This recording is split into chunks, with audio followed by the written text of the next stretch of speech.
तो last class में हम यहाँ पे लास्ट टॉपिक ये डिस्कस कर रहे थे, that is this inequality based question that L, M and R are the direction cosines of the line. We have to find the maximum value of L multiplied by M multiplied by N and LM plus MN plus NN. ये काफी important concept है, इस पे IIT में 2 बार question आ चुका है and we will see those questions also. But remember, जब भी यहाँ पे वेक्टर्स के बीच के एंगल की बात होती है and if the vectors are unit vectors, because the direction cosines are the unit vectors, तो अपने को पता है एल एम एन. तो उसके अगर हम प्रोडक्ट के बारे में बात करते हैं, एल एम एम एन और एन एल, दैट इज अगर कभी भी क्वेश्चन आता है A B plus B C plus C A and if you have to find the maximum and minimum value of that sum product, तो अपन उसको कैसे निकालते हैं? We use two inequalities, these two inequalities, L plus M plus N का whole square is greater than equal to 0 and L minus M square M minus N square and N minus L square is greater than equal to 0. तो ये दोनों inequalities जो है important हो जाती है, उससे हम यहाँ पे ये रिजल्ट निकालते हैं that Lm plus Mn plus Nl is greater than equal to minus 1 by 2 and less than equal to 1. This is just for any scalar quantities L, M and N. और इसी तरह से हम यहाँ पे एक रिजल्ट निकालते हैं L multiplied by M multiplied by N का, that is AMJ inequality से. यहाँ पे ये रिजल्ट आता है और सेम रिजल्ट हम यहाँ पे ये जो दूसरा वाला है ये यहाँ से भी निकाल सकते हैं AMJ inequality इसमें अप्लाई करके. फिर कुछ मेथड्स होते हैं जो हमें ध्यान रखने होते हैं. अब हम इस पे देखते हैं आईआईटी में किस तरह से क्वेश्चन पूछा गया. जैसे this is the question which I asked in IIT that A, B, C are 3 unit vectors satisfying mod of A minus B square, B minus C square, C minus A square equal to 9. एक बार IIT में question screening के paper में ऐसा भी आया था that if these are 3 unit vectors, we have to find this value cannot exceed what value, and that answer was 9. There was one more question in IIT similar to this question. उसमें हमें question में ये पूछा गया था. यहाँ पे इस क्वेश्चन में हमें लिखा हुआ है this is the expression we have been given.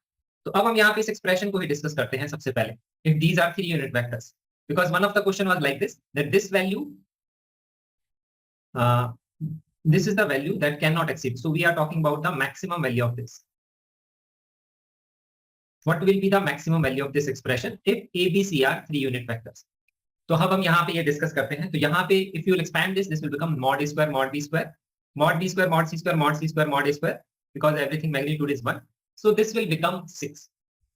तो यहाँ से अपने आए एक्सप्रेशन आ जाएगा minus 2 times of A dot B, B dot C, C dot A.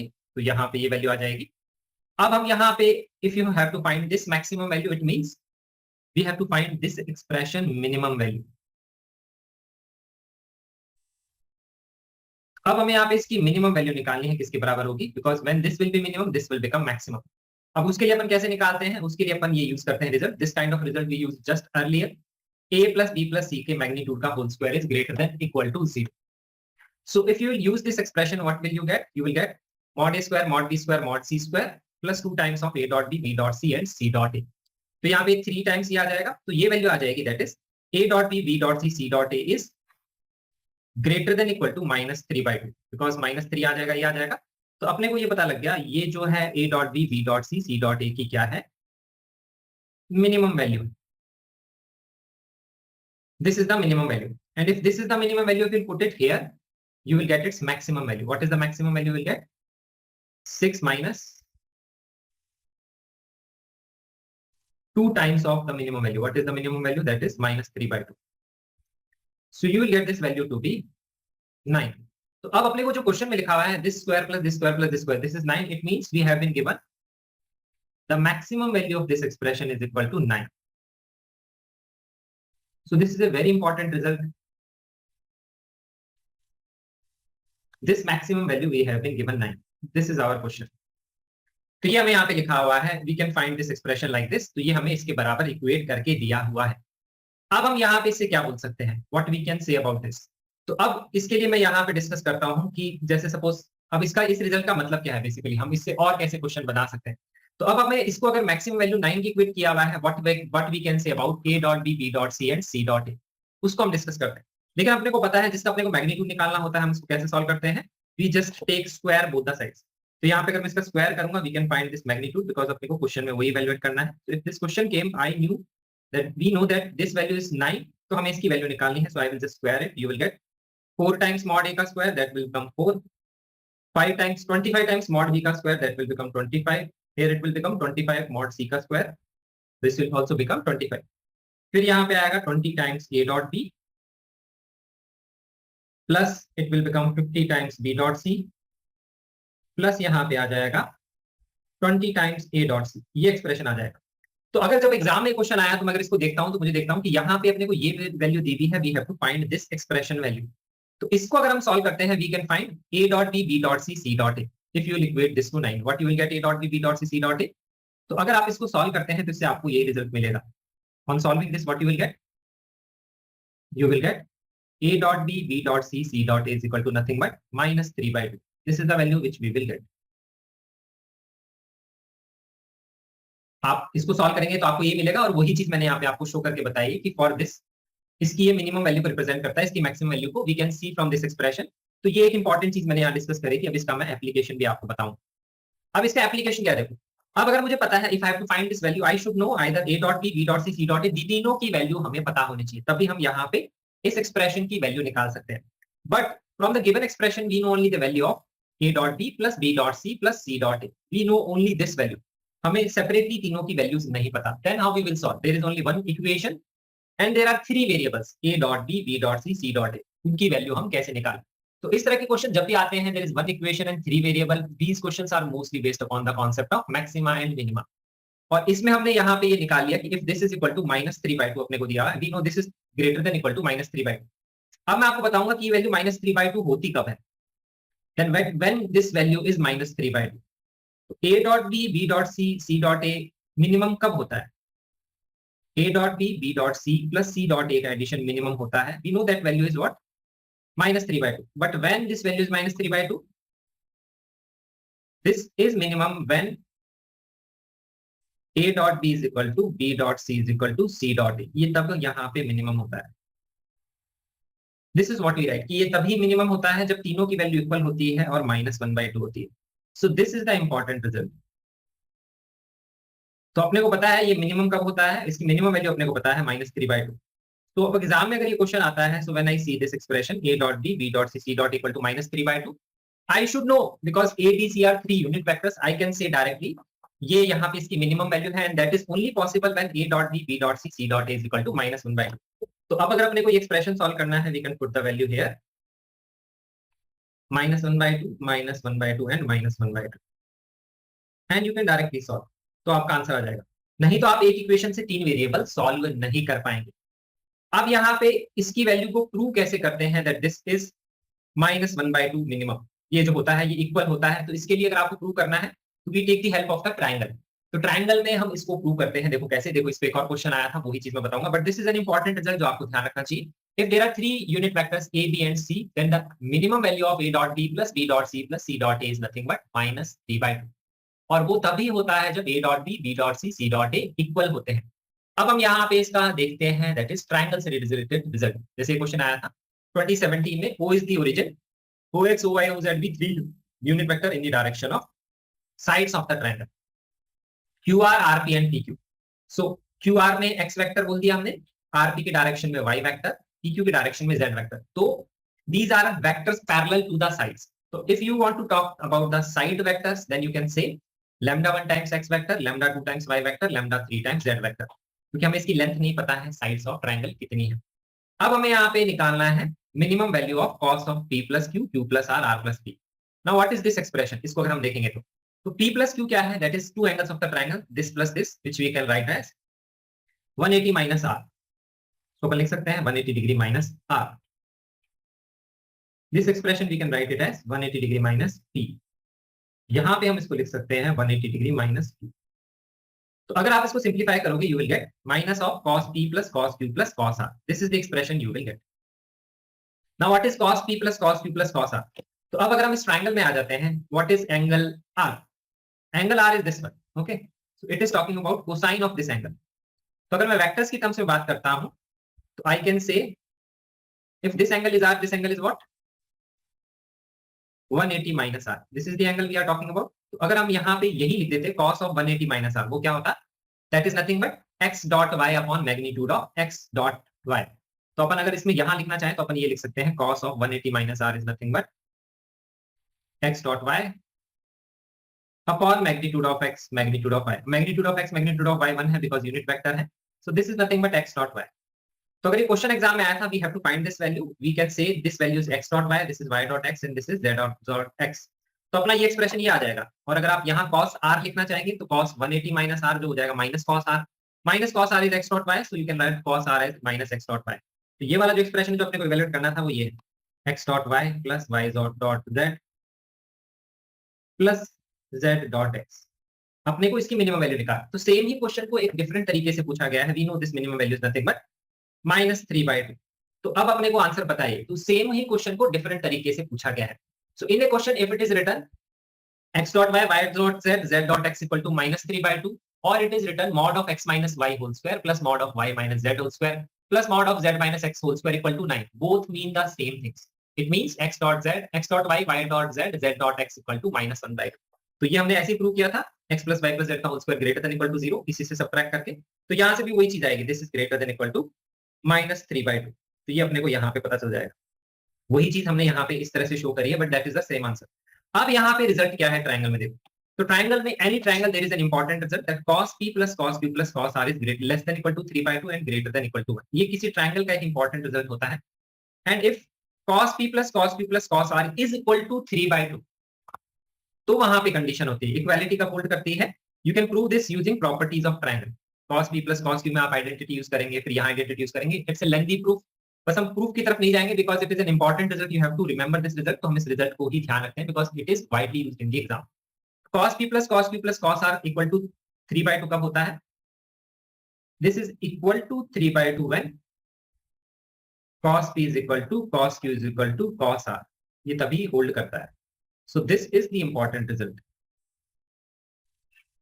That is equal to 3/2। ये जब होता है, और सॉरी इक्वल होंगे मतलब these are equal to 1/2। It means p is equal to q is equal to r is equal to 60 degree. ये तभी hold करता है जब ये तीनों एंगल्स इक्वल होते हैं, दैट इज इक्विलेटरल ट्रायंगल के केस में। तो अब हम यहीं से वो रिजल्ट बोलते हैं, because this is true for any triangle. So this is what, this is minus X dot Y minus Y dot Z minus Z dot X. ये वही तो लिखा है। तो यही चीज यहाँ लिखी है। तो जब मैंने बोला this equality holds when these three are equal, तो मैं बोल सकता हूँ जो पहले वाली इनइक्वालिटी थी, that x dot y, y dot z, z dot x is greater than equal to -3/2, that also holds when all three are equal। उससे भी हम वही चीज यहाँ पे बोलते हैं यूजिंग ट्रायंगल प्रॉपर्टी। उससे अपने को पता लगता है this is true when this is 60 degree. और cos p plus cos q plus cos r 1 से बड़ा क्यों होता है? क्योंकि प्रॉपर्टीज ऑफ ट्रायंगल में एक और इंपॉर्टेंट रिजल्ट आप पढ़ते हैं, इसको आप प्रूव कर सकते हैं, that cos p plus cos q plus cos r is equal to 1 plus small r by capital R। small r is the in radius, capital R is the circumradius। ये भी एक इंपॉर्टेंट रिजल्ट है ध्यान रखने वाला। So we can see small r by capital R जो है ये वैल्यू पॉजिटिव ही होगी, सो ये वैल्यू हमेशा 1 से बड़ी होगी। तो इस तरह से हम बोल सकते हैं ये एक दूसरा इंपॉर्टेंट रिजल्ट है ध्यान रखने वाला रिलेटेड टू ट्रायंगल्स। तो ये एक इंपॉर्टेंट रिजल्ट हमने डिस्कस कर लिया, that is x dot y, y dot z, z dot x is greater than equal to -3/2, and it also means mod of x minus y whole square, mod of y minus z whole square, mod of z minus x whole square, that is उसका अपन ने result देखा था, that is maximum value ना, that is less than equal to 9, and that is always 9 when x dot y, y dot z, z dot x equal to 1/2 था ना, नहीं -1/2। तो हम ये चीज वहां पे बोल सकते हैं, उससे उसको सॉल्व करके अपन आंसर निकाल सकते हैं। -1/2 लिखा था, गलत तो लिख दिया, या दिस इज -1/2। तो ये दोनों इंपॉर्टेंट, एक क्वेश्चन एक ही है, अलग तरह से पूछा गया। एक बार और आया ये क्वेश्चन कि we have to find its maximum value, that is 9 if a b c are 3 unit vectors. तो तीन तरह से एक क्वेश्चन आ चुका है आईआईटी में, 3 बार पूछ चुके हैं। So it's an important result, और ये भी हम ध्यान रखेंगे, this is also an important result. Next discussion अब हम स्टार्ट करते हैं 3D। तो 3D में हमने डायरेक्शन कोसाइंस और डायरेक्शन रेशियोज को तो डिस्कस कर लिया है। 3D में जो इक्वेशन ऑफ लाइंस होती हैं उसमें इस तरह के क्वेश्चंस बनाए जाते हैं मोस्टली। तो ये सब चीजें आपको क्लियर होनी चाहिए, मोस्टली एग्जाम में इन्हीं से रिलेटेड क्वेश्चन बनाया जाता है। You should be clear with writing equation of line. If an equation of line is written, किस किस फॉर्म में आप इक्वेशन ऑफ लाइन लिख सकते हैं वो आपको क्लियर होना चाहिए। We have to write any point on the line. We have to find intersection point of two lines, angle between two lines, angle bisector of two lines. We will discuss this. Coplanar lines, put of perpendicular on a line from a point, and image of a point in a line.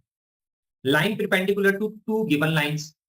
Distance between two lines होता है shortest distance, and we have to find its equation. These type of concept based question exam में आते हैं। अभी हम questions भी discuss करेंगे। सबसे पहले मैं आपको बताता हूं, जो लाइंस होती हैं, दो ही तरह की लाइंस होती हैं, should always know. There are two types of lines, coplanar and non coplanar. अब इसका इंपॉर्टेंस क्या है, इसको अब हम देखते हैं एग्जाम में हम कैसे यूज करेंगे।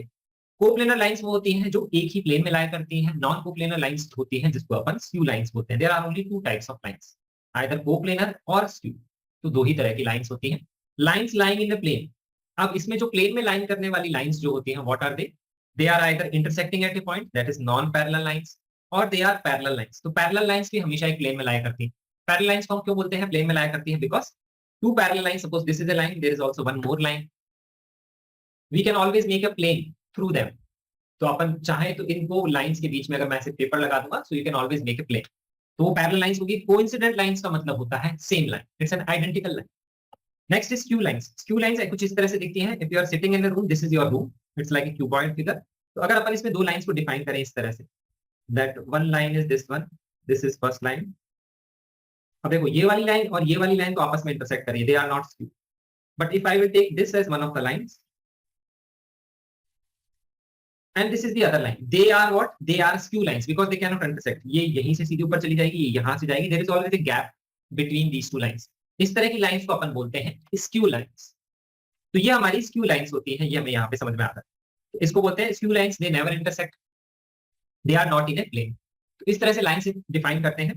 अब ये जो कंडीशन है, this is very important in question. If it is written that two lines are intersecting, maybe you don't have to find the intersection point, but अगर कभी भी लिखा हुआ है two lines are intersecting, it means you can always apply the conditions that those two lines are lying in a plane, that they are co-planar lines। It's a very short and important concept, it is usually written in the question कि एक line दूसरी line को intersect कर रही है, but उसके intersection point से related कुछ नहीं दिया, बट क्वेश्चन में लिखा हुआ है इंटरसेक्ट कर रही है। But now how to use that information of intersection, हम कंडीशन लगाते हैं they are coplanar lines. This is the condition which we apply.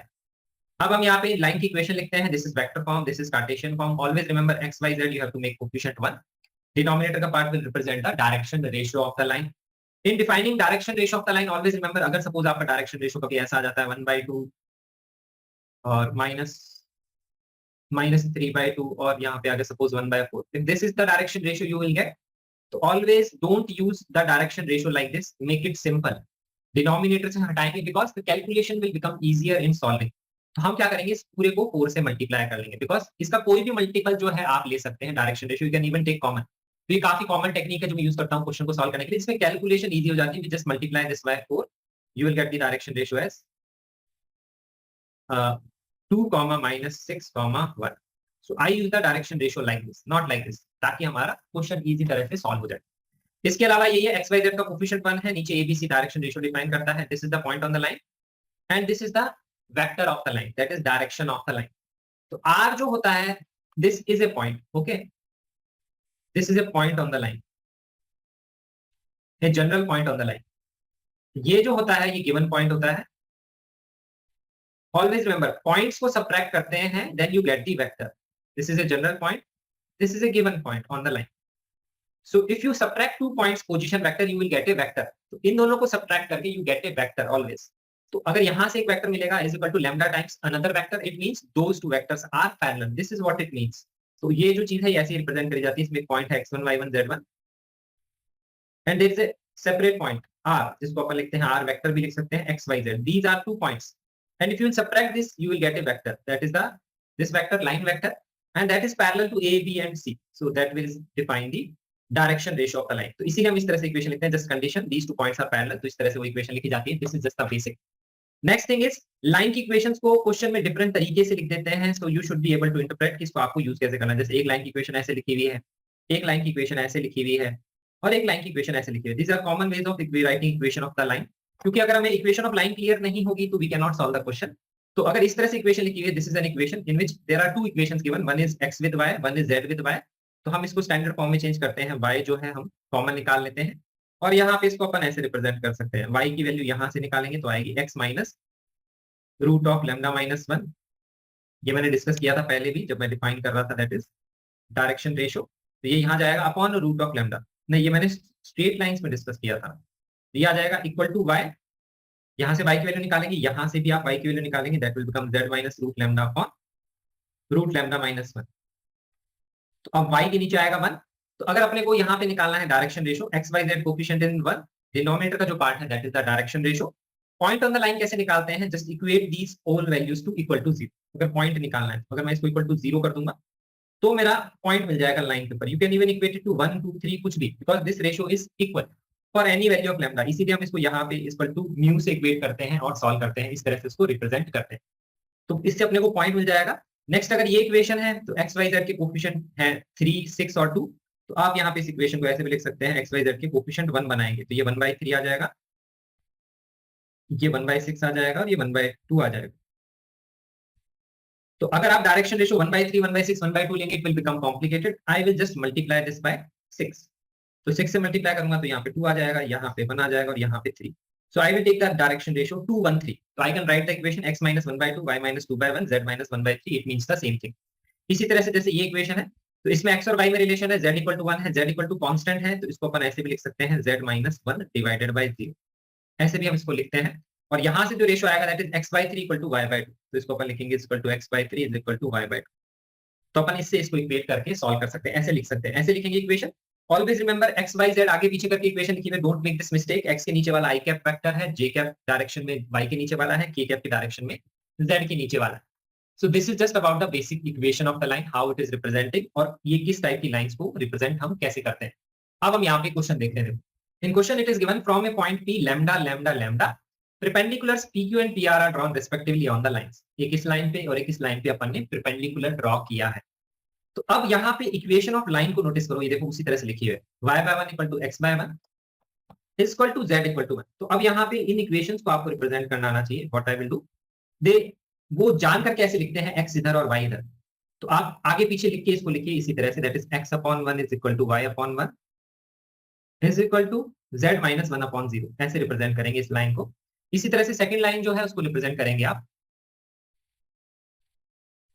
we can represent this line also like this, x/-1 is equal to y/1 is equal to z plus 1/0। ऐसे भी कर सकते हैं, या x/1 y/-1 भी कर सकते हैं, एक ही बात। तो पहले तो आपको इक्वेशन ऑफ लाइंस को ऐसे लिखना पड़ेगा, and what ever equation of line is given I just represent them by this 2 lines. और उसके बाद में हमारा एक पॉइंट दिया हुआ है lambda lambda lambda, from which we are drawing perpendiculars PQ and PR। ये हमें दे दिया। If P is such that QPR is a right angle triangle, QPR, तो ये भी अपना 90 डिग्री अपन दिया हुआ है, we have to find the value of lambda, this is our question, ये हमें दिया हुआ है। अब अपन इसको सॉल्व कैसे करते हैं, तो सबसे पहली चीज ये, जब भी आप लाइन की इक्वेशन लिखेंगे you always right the point on the line and the direction of the line. तो अब मैं क्या करूंगा, जब भी आपको परपेंडिकुलर ड्रॉ किया गया है किसी भी लाइन के ऊपर, we don't know that point, तो हमेशा अपन क्या करेंगे, general point on the line लिखते हैं। General point on the line आप कैसे लिख सकते हैं, you can change it to standard form and equate it to lambda. Lambda use नहीं करेंगे क्योंकि ऑलरेडी लैम्डा यहाँ है, you can equate it to a and you can find x y z in terms of a। ऐसे आप general point लिख सकते हैं, या फिर यहीं से x की वैल्यू a ले लेंगे तो y a आ जाएगा, z 1 है, ये हो गया जनरल पॉइंट। ऐसे आप उसको लिख सकते हैं। अब फुट ऑफ परपेंडिकुलर जब भी है तो perpendicular if it is there you can have to apply in case of lines, slope का प्रोडक्ट होगा 0। Basically dot product of vectors will be 0, you always have to apply this condition. 90 degree का ये मतलब होता है, कोई मतलब नहीं था।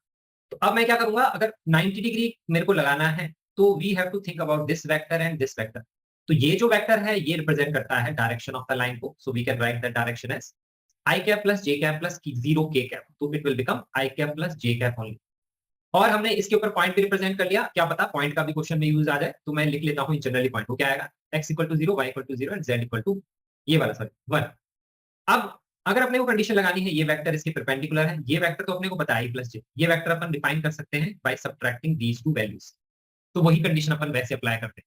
दूसरी लाइन के ऊपर भी मैंने एक पॉइंट रिप्रेजेंट कर लिया, यहाँ पे general point direction vector represent कर लिया और एक गिवन पॉइंट रिप्रेजेंट कर लिया। अगर मैंने यहाँ पे इसको b से इक्वेट कर दिया तो अब अपन यहाँ पे क्या करेंगे, नेक्स्ट अपन यहाँ पे करेंगे that is condition of perpendicular. तो कंडीशन अपने को एक परपेंडिकुलर की यहाँ, एक यहाँ और एक यहाँ। तो पहली कंडीशन लगाएंगे PQ vector is perpendicular to I plus j. PQ vector will become a minus lambda, 1 minus lambda, I cap, j cap, k cap, dot product इसके साथ लेंगे, you will get I का I से product, j का j से product, you will get this equation। तो a की value lambda यहाँ से आ जाएगी। Next equation will make for PR vector. PR vector के लिए लगाएंगे that is I minus j के परपेंडिकुलर, तो PR का हम लिखेंगे that will become b minus lambda minus b minus lambda minus 1 minus lambda k cap। इसका dot product इसके साथ लेंगे तो b minus lambda माइनस का multiplication minus b minus lambda से, so that will become b plus lambda। तो अगर आप यहां से देखोगे तो इससे b की वैल्यू 0 आ जाएगी। तो अपने को पता लग रहा है ये पॉइंट और ये पॉइंट तो सेम ही है, we are not getting any extra equation for lambda, ये अपने को समझ में आ गया। तो अब अपने को ये पता लगा ये पॉइंट तो सेम ही था, अपने को अलग बनाने की जरूरत नहीं, but we have to apply one more condition. ये तो अपन ने यहाँ 90 डिग्री यहाँ लगाया, यहाँ पे भी लगाएंगे 90 डिग्री, तो PQ वेक्टर और PR वेक्टर का डॉट प्रोडक्ट अपने को 0 करना पड़ेगा, दे आर परपेंडिकुलर। तो पी क्यू वेक्टर क्या है वो अपन यहाँ लिख सकते हैं, if a is equal to lambda तो ये 0 हो जाएगा, ये आ जाएगा 1 minus lambda. What is P R vector, ये अपना P R vector, P R vector लिखेंगे यहाँ से बी को 0 पुट करके, तो ये आ जाएगा P R vector. P R vector and P Q vector are perpendicular, तो इनका डॉट प्रोडक्ट लेंगे तो आएगा 1 माइनस लैम्डा का dot product with 1 plus lambda, because K cap will multiply I cap J cap की टर्म 0 हो जाएगी, तो यहां से आ जाएगा अपना that is lambda is equal to plus minus 1। तो इससे अपना आंसर आ जाएगा option number 3, this is what we can solve. तो इस क्वेश्चन में सीखने वाला सिर्फ ये था कि कभी भी परपेंडिकुलर की condition with respect to line होती है, you can apply the dot product of vector equal to 0। Line का डायरेक्शन वेक्टर क्वेश्चन में दिया हुआ होता है, लाइन की इक्वेशन को आपको रीराइट करके लिखना होता है, उसके बाद में आप क्वेश्चन को आसानी से सॉल्व कर सकते हैं। If we know this vector we have to define this vector, to define this vector this is called foot of perpendicular from point P on the line. उसके लिए हम general point on the line लिखते हैं यहाँ पे equation of line से, ऐसे हम इसको सॉल्व करते हैं। अब अपन यहाँ पे देखते हैं next question, this is the question, foot of perpendicular drawn from this point to the line joining the points. या आपको परपेंडिकुलर डिस्टेंस निकालना है एक पॉइंट का line joining the point. Perpendicular distance of a point from a plane हमें पता है एक फॉर्मूला होता है, perpendicular distance of a point from a line there is no formula. तो अपन इसको कैसे सॉल्व करते हैं इसको समझेंगे। तो फुट ऑफ परपेंडिकुलर निकालना है, इस पॉइंट को सी मान लेता हूं, लाइन जॉइनिंग द पॉइंट्स में ए और बी मान लेता हूं, इससे अपने को परपेंडिकुलर ड्रॉ करना है, इसका कोऑर्डिनेट अपने को निकालना है। It might be used in the question, question में लिखा हुआ होता है, तो ये अपन कैसे निकालते हैं अपने को इसी पे फोकस करना। तो ये जो पॉइंट उसको निकालने के लिए कंडीशन क्या लगाई जाती है, सबसे पहला स्टेप है we apply the condition this point lie on this line.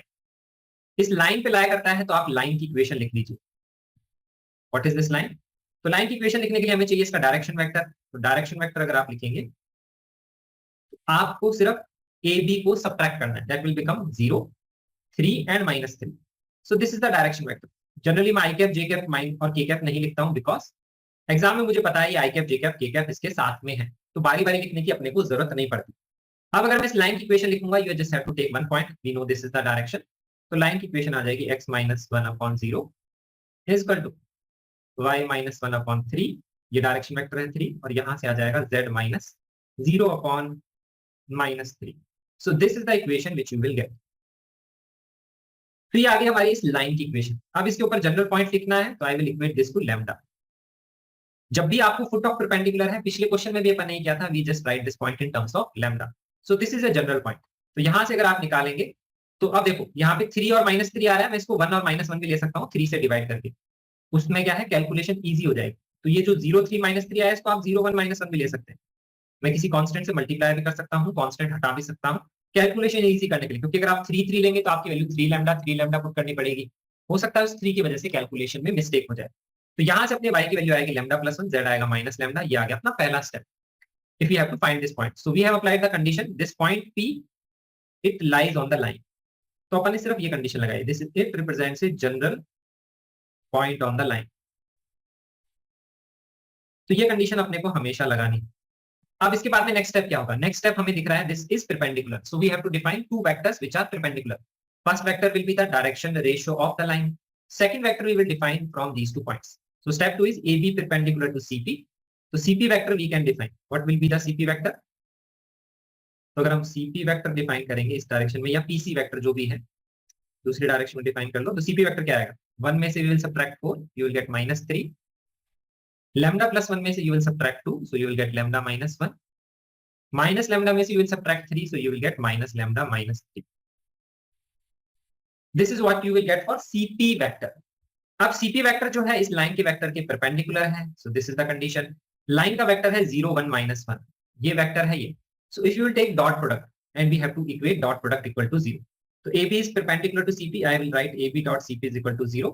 अब AB और CP को मैं पूरा आई कैप जे कैप के कैप में लिखने की बजाय मुझे पता है इसको इससे मल्टीप्लाई करना है, तो -3 को 0 से करेंगे मल्टीप्लाई, 0 आएगा, लैम्डा -1 को 1 से करेंगे तो यहां से आएगा लैम्डा -1, और माइनस लैम्डा -3 को -1 से करेंगे और ऐड करेंगे तो ये कितना आएगा lambda plus 3 is equal to 0। तो अपने को यहाँ से दिख रहा है लैम्डा की वैल्यू कितनी आ रही है, 2 लैम्डा इज इक्वल टू -2, तो लैम्डा आ जाएगा -1। सो this is how you find foot of perpendicular, lambda -1 यहाँ पुट कर देंगे, you will get the foot of perpendicular, that is 1 0 and 1, that will be the foot of perpendicular. तो foot of perpendicular use करके हम you can find the perpendicular distance CP always. तो ये हमेशा हम निकाल सकते हैं फुट ऑफ परपेंडिकुलर ज्वाइन करके। तो अगर मेरे को ये निकालना है परपेंडिकुलर डिस्टेंस, तो यहाँ पे मैं CP डिस्टेंस को इवेल्युएट कर सकता हूं अभी, बट फुट ऑफ परपेंडिकुलर अगर क्वेश्चन में पूछा है तब हम फुट ऑफ परपेंडिकुलर निकालते हैं। I will tell you one more method जिससे आप परपेंडिकुलर डिस्टेंस निकाल सकते हैं without finding foot of perpendicular. तो वो मेथड भी हम डिस्कस यहाँ पे कर लेते हैं। तो वो मेथड है ये, मैंने सेम डायग्राम वापस बना लिया। I have to find this distance. अब ये जो डिस्टेंस है इसका फॉर्मूला आप पढ़ते हैं प्लेन्स में। अगर एक प्लेन है उसका perpendicular distance from a point निकालना है, you know how to apply that formula. तो अब अगर हमें यहाँ पे ये निकालना है ये डिस्टेंस, तो इसके लिए अपन क्या कर सकते हैं, without finding foot of perpendicular हम कैसे करते हैं सॉल्व। एक इंपॉर्टेंट डायग्राम हम यहाँ पे बनाते हैं और उस तरह के डायग्राम आपको आगे भी क्वेश्चंस में दिखेंगे। इसके लिए अपन क्या करते हैं, एक ट्रायंगल फॉर्म करते हैं by joining point C and A. इन दोनों पॉइंट्स को हम क्यों ज्वाइन कर रहे हैं, बिकॉज इन दोनों के कोऑर्डिनेट्स आपको पता है। तो अब आपको पूछा जा सकता है क्वेश्चन में सीपी लेंथ निकालनी है। What is CP length? Distance of point from a line, that is the perpendicular distance. In 2D geometry हमें पता है इसका फॉर्मूला क्या होता है। 3D ज्योमेट्री में डायरेक्ट फॉर्मूला नहीं होता है। तो हम एक 90 डिग्री के ट्रायंगल में ऐसे दो पॉइंट्स को ज्वाइन करते हैं जिनके कोऑर्डिनेट्स पता है। तो उससे अपन डिफाइन कर सकते हैं ये AC वेक्टर। तो ये पॉइंट डिफाइंड है तो हम इसकी लेंथ डिफाइन कर सकते हैं, इस डायरेक्शन में वेक्टर डिफाइन कर सकते हैं। What else we can define in this 90 degree triangle? हम यहाँ पे ये एंगल भी डिफाइन कर सकते हैं। क्यों? क्योंकि अपने को लाइन का डायरेक्शन वेक्टर पता है। What was the direction vector of the line? We know that is 0, 1 और -1। तो हमेशा ध्यान रखेंगे जब भी इस तरह से ट्रायंगल बनता है उसमें आपको जनरली दो साइड्स के वेक्टर पता होंगे, मतलब आप उनके बीच का एंगल डिफाइन कर पाएंगे। और स्पेशली 90 डिग्री के ट्रायंगल में रिमेनिंग टू साइड्स में हमेशा नोटिस करते हैं। तो ये वेक्टर पता है, इस डायरेक्शन में वेक्टर पता है, तो AP डायरेक्शन में वेक्टर पता है। You can always define this angle which will be what cos theta equal to AC का डॉट प्रोडक्ट इसके साथ upon magnitude of AC magnitude of this vector. तो हम ये डिफाइन कर सकते हैं। तो अब अगर हमें यहाँ पे CP डिफाइन करना है तो हम कैसे डिफाइन कर सकते हैं, दैट इज CP हम डिफाइन कर सकते हैं यहाँ पे that is mod of AC sin theta. ये हम यहाँ पे डिफाइन कर सकते हैं, this one mod of AC sin theta आप ऐसे डिफाइन कर सकते हैं। और sin थीटा की वैल्यू आप कैसे निकालेंगे, वो आप निकाल सकते हैं क्रॉस प्रोडक्ट से। That is how you can find sin theta will be what is equal to magnitude of AC vector with dot product with line का direction vector, that is 0, 1, -1 dot sorry cross, because हमें sin theta चाहिए। Upon अपन कर सकते हैं magnitude of AC vector से divide और magnitude of 0, 1, -1। आप इस तरह से sin थीटा निकाल सकते हैं and you can solve this. तो इस तरह से इसको सॉल्व किया जा सकता है आफ्टर फाइंडिंग sin थीटा, क्योंकि तो अपने को इसकी लेंथ पता है, सिंपल ट्रिग्नोमेट्री से इसको अपन सॉल्व कर सकते हैं। तो आपसे ये भी पूछा जा सकता है और आपसे एग्जाम में क्वेश्चन में ये भी पूछा जा सकता है कि अगर आपको प्रोजेक्शन बताना है AC का लाइन पे क्या होगा, that will B AC cos theta. यही होगा यहाँ पे AP का magnitude that is mod of AC cos theta.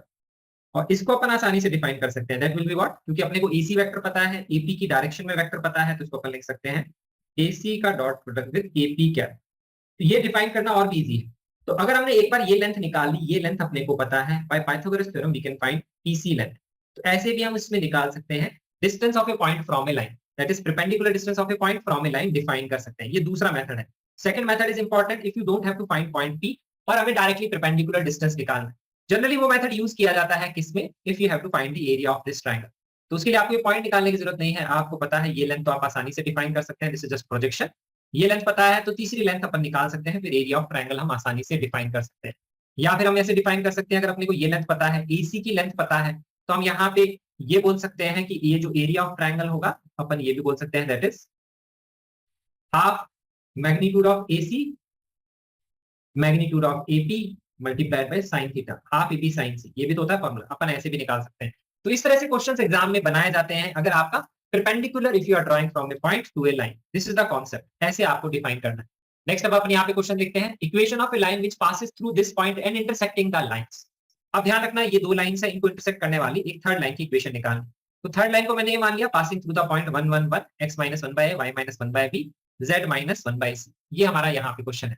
तो अगर अपन को यहाँ पे थर्ड लाइन ये निकालनी है which is intersecting both the lines, तो अगर मैं यहाँ पे इस थर्ड लाइन को बना लेता हूँ इस तरह से, सो this is your third line, okay this is your line L and this line is intersecting L1 and L2। तो अगर पहले हम कंडीशन लगाते हैं ये L1 को इंटरसेक्ट करती है, दिस इज योर L1, तो अपन यहाँ पे इक्वेशन कैसे बना सकते हैं, if this line is intersecting L1 and if this line is also intersecting L2, ये अपना L2 है, this line is also intersecting L2। तो अब अपन कंडीशन क्या निकालेंगे, what will be the condition on A, B and C।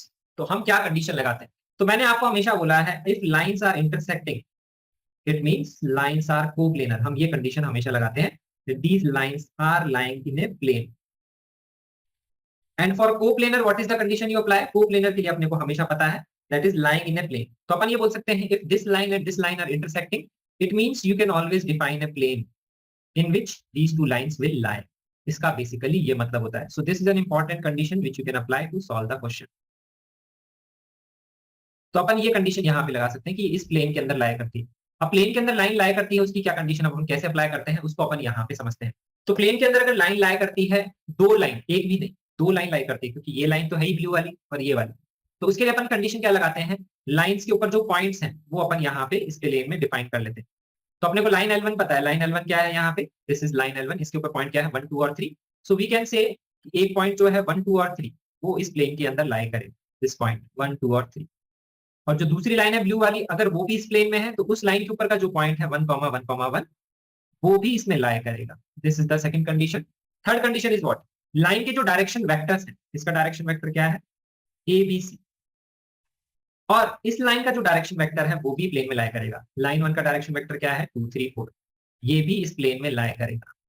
तो अब अपन यहाँ पे यही कंडीशन लगाएंगे कि ये वेक्टर दोनों और ये दोनों पॉइंट प्लेन में लाई करते हैं। तो अगर आपने पढ़ा होगा, मैंने बताया था कोप्लेनर वेक्टर्स होते हैं, अगर if there are 3 coplanar vectors a b c, तो अपन क्या कंडीशन लगाते हैं, scalar triple product of a b c is 0। तो कभी भी अगर लाइन इंटरसेक्ट कर रही है इसका मतलब कोप्लेनर है। अगर कोप्लेनर है you always have to define 3 vectors a b c in the plane and then you have to apply the condition scalar triple product is 0। तो अब मुझे दिख रहा है इसमें एक वेक्टर तो ऑलरेडी डिफाइंड है, दूसरा वेक्टर भी ऑलरेडी डिफाइंड है, तीसरा वेक्टर हम इन पॉइंट्स को ज्वाइन करके डिफाइन कर सकते हैं। तो हम यहाँ पे क्या करेंगे, एक वेक्टर और डिफाइन कर लेंगे इस पॉइंट को और इस पॉइंट को ज्वाइन करके, that is 1 1 1 and 1 2 3। This is a very common method to solve this type of question. तो अब अपन यहाँ पे क्या करेंगे, कंडीशन लगाएंगे कोप्लेनर की, तो अपन लगाएंगे scalar triple product equal to 0। तो यहाँ पे ये अपना है, इसको इक्वल टू 0 करेंगे। स्केलर ट्रिपल प्रोडक्ट में क्या लिखते हैं, पहले वेक्टर का आईजेके, तो अपन लिखेंगे a b c, ये हो गया फर्स्ट वेक्टर। सेकंड वेक्टर का आईजेके हो जाएगा 2 3 4, फिर थर्ड वेक्टर का आईजेके, तो इन दोनों से अगर आप वेक्टर निकालेंगे तो आएगा 0 i cap 1 j cap and 2 k cap. तो अपन यहाँ लिख लेंगे 0 1 2। इस तरह से हम यहाँ पे एक इक्वेशन बना लेंगे। सेम तरह से अगर लाइन L और लाइन L2 के लिए बनानी है तो उसके लिए भी आप ऐसे बनाएंगे कि they are lying in a different plane. ध्यान रखना, ये इंटरसेक्ट कर रही है तो ये दोनों एक प्लेन में, लेकिन ये जैसे इंटरसेक्ट करेगी तो उसके लिए आप एक अलग प्लेन और डिफाइन कर सकते हैं, वो एक डिफरेंट प्लेन में लाई कर सकती है। तो उसके लिए अपन इस तरह से कंडीशन लगाते हैं, there is a different separate plane जिसमें वो लाई कर सकती है, कुछ इस तरह से अपन इस तरह से प्लेन डिफाइन कर सकते हैं जिसमें वो लाई करेगी। This is a different plane in which these two lines are lying, this is a different plane, they are not the same plane, but condition वही लगाते हैं। दोनों लाइंस के जो डायरेक्शन वेक्टर हैं, दो वेक्टर तो वही आते हैं। तीसरा वेक्टर क्या आता है, दोनों लाइंस के ऊपर जो पॉइंट्स हैं उससे बनाते हैं हम एक वेक्टर। इस लाइन के ऊपर का पॉइंट क्या है -2 3 और -1, -2 3 और -1। तो अगर मेरे को यहाँ से कंडीशन लगानी है, इसका स्केलर ट्रिपल प्रोडक्ट 0 करूंगा, तो यहाँ पे हम इक्वेशन ऐसे बनाएंगे, स्केलर ट्रिपल प्रोडक्ट लिखेंगे इक्वल टू 0। तो यहाँ से आएगा a b c, पहला वेक्टर तो ये आएगा लाइन L का, दूसरा वेक्टर लाइन L2 का आएगा, वो क्या जाएगा 1 2 4, और तीसरा वेक्टर आएगा इससे ज्वाइन करने वाले वेक्टर का -2 3 -1, और इस लाइन पे जो पॉइंट है 1 1 1। तो अगर आप इससे वेक्टर बनाएंगे, suppose this is the vector, तो 1 -2 हो जाएगा 3, 1 -3 हो जाएगा -2, और 1 -1 हो जाएगा 2। तो अब आपको ये स्केलर ट्रिपल प्रोडक्ट 0 करना है, ये डिटरमिनेंट को 0 करके सॉल्व करना है। तो अब अगर अपन यहाँ पे कंडीशन लगाएंगे तो मैं कैलकुलेशन का तरीका भी बताता हूँ कैसे करेंगे। तो ये आएगा a मल्टीप्लाइड बाय आ जाएगा दैट इज 6 -4, तो ये हो जाएगा 2a, फिर -b, फिर ये आ जाएगा 4 -0 तो -4b, फिर c आ जाएगा तो आ जाएगा 2c। तो 2a -4b plus 2c equal to 0, तो यहाँ से इक्वेशन बनेगी a -2b plus c equal to 0। This is the equation you will get. Similar तरह से यहाँ पे इक्वेशन बनाएंगे तो ये आएगा a टाइम्स 4 प्लस 8, तो ये हो जाएगा 12a, माइनस b टाइम्स हो जाएगा 2 -12, ये हो जाएगा -10, तो प्लस 10 भी हो जाएगा, और c से आ जाएगा -2 -6, तो हो जाएगा -8। अगर आप यहां से निकालेंगे तो यहां से इक्वेशन बनेगी 6a plus 5b minus 4c equal to 0। तो अब आपको क्या करना है, ये जो दोनों इक्वेशंस बन गई हैं 1 और 2, इसको सॉल्व करके ए बी सी को करना है डिफाइन। अब आप बोलेंगे सर वेरिएबल 2 है, वेरिएबल 3 है, इक्वेशन 2 है, एबीसी निकलेगा कैसे? तो एबीसी हम सॉल्व नहीं करते, बेसिकली हम क्या करते हैं, एक वेरिएबल को एलिमिनेट कर देते हैं। जैसे सी को मैं एलिमिनेट कर देता हूँ यहाँ पे, यहाँ से अगर मैं सी निकालूंगा तो कितना आएगा 2b माइनस ए, और ये जो 2b माइनस ए आप यहाँ पुट कर दो। अगर ये 2b माइनस ए मैं यहाँ पुट कर दूंगा, what you will get 6a plus 5b minus 4 times of 2b minus A. इससे क्या आएगा, इससे आ जाएगा -8 प्लस 6 -2, सॉरी 6 प्लस 4 10 आ जाएगा, ये 10a, 5 में से जाएगा -8, ये हो जाएगा -3b। इससे आपकी एक इक्वेशन बन जाएगी, that is a/3 is equal to b/10। ऐसा करके कुछ बन जाएगी equation, a is equal to 3b/10। इस तरह से अब आप क्या करेंगे, a की वैल्यू जो है 3b/10 यहां पुट कर दो and you solve for c। तो c अपना क्या है, c आ जाएगा यहाँ पे 2b माइनस 3b/10, तो आ जाएगा दैट इज 20 माइनस 3 हो जाएगा 17b/10। तो अब आपको इस तरह से इसको सॉल्व करना है। तो अब यहां से अगर आप निकालेंगे तो इससे वैल्यू आ जाएगी c/17 is equal to b/10। तो अब अपना एबीसी की वैल्यू कैसे आएगी, तो अब यहाँ पे अगर आप नोटिस करेंगे जो b/10 है दोनों के इक्वल है, तो इन दोनों से आप इक्वेशन कुछ ऐसे लिख सकते हैं, a/3 is equal to b/10 is equal to c/17। इससे अपने को डायरेक्शन रेशियो ऑफ लाइन मिल जाएंगे, क्योंकि ये एबीसी जो है इसके प्रोपोर्शनल है। ए की वैल्यू आप 3 ले सकते हैं, बी की 10, सी की 17, ऐसे आप इसको सॉल्व कर सकते हैं। ऐसे आपको सॉल्व करना होता है। इस तरह के क्वेश्चन आपने एंगल बिटवीन लाइंस में भी देखे होंगे। तो ध्यान रखेंगे, दो लाइंस अगर इंटरसेक्ट कर रही हैं तो इसका मतलब कोप्लेनर वेक्टर्स की कंडीशन लगानी है। तो यहाँ पे कोप्लेनर वेक्टर्स की कंडीशन होती है दैट इज, दो वेक्टर तो लाइन के होंगे, तीसरा वेक्टर दोनों के पॉइंट से बनाएंगे, ऐसे सॉल्व करते हैं। तो ऐसे आपको उसको सॉल्व करना है। अब एक और क्वेश्चन टाइप होता है दैट इज, एक लाइन अगर आपको निकालनी है परपेंडिकुलर टू टू लाइंस, उसको अपन कैसे सॉल्व करते हैं। हमने एक पॉइंट से परपेंडिकुलर देखा लाइन पे, अब हम देखेंगे एक लाइन जो दोनों के परपेंडिकुलर है वो हम कैसे निकालते हैं। तो ये वाला क्वेश्चन आपको क्लियर होना चाहिए। तो उसके लिए अपन देखते हैं perpendicular to two lines that is shortest distance between few lines. Shortest distance between few lines का फॉर्मूला देखेंगे। तो इस तरह का डायग्राम मैंने डिस्कस किया था अभी थोड़ी देर पहले। तो ये जो लाइंस होती हैं ये आपस में इंटरसेक्ट नहीं करती, they are lying in different planes, but एक जो लाइन है दोनों को इंटरसेक्ट कर रही है। सिमिलर टाइप का क्वेश्चन हमने देखा, बट उसके केस में क्या है, जो इंटरसेक्ट कर रही है दोनों को, वो वहां पे अपने को एंगल नहीं दिया हुआ, मतलब अपने को उसका डायरेक्शन तो ऑलरेडी दिया हुआ था, डायरेक्शन निकालना था, पॉइंट उस पे ऑलरेडी अपने को दिया हुआ था। तो अपन ने क्या बोला था, ये वाली लाइन और ये वाली लाइन एक प्लेन में लाया करेगी, ये वाली लाइन एक प्लेन में लाया करेगी, वैसे कंडीशन लगाएगी। बट अगर अपने को shortest distance between two lines निकालना है या line of shortest distance between two lines निकालना है, तो वैसा क्वेश्चन आता है। तो ये एक ऐसी लाइन होती है जो गिवन टू लाइंस के परपेंडिकुलर होती है। तो ये इस तरह से लाइन होती है। अगर इस लाइन का डायरेक्शन वेक्टर b1 वेक्टर है, इसका b2 वेक्टर है, तो अगर ये दोनों के परपेंडिकुलर है ये वाली लाइन, तो अपन ये बोल सकते हैं this is perpendicular to b1 vector, this is also perpendicular to b2 vector.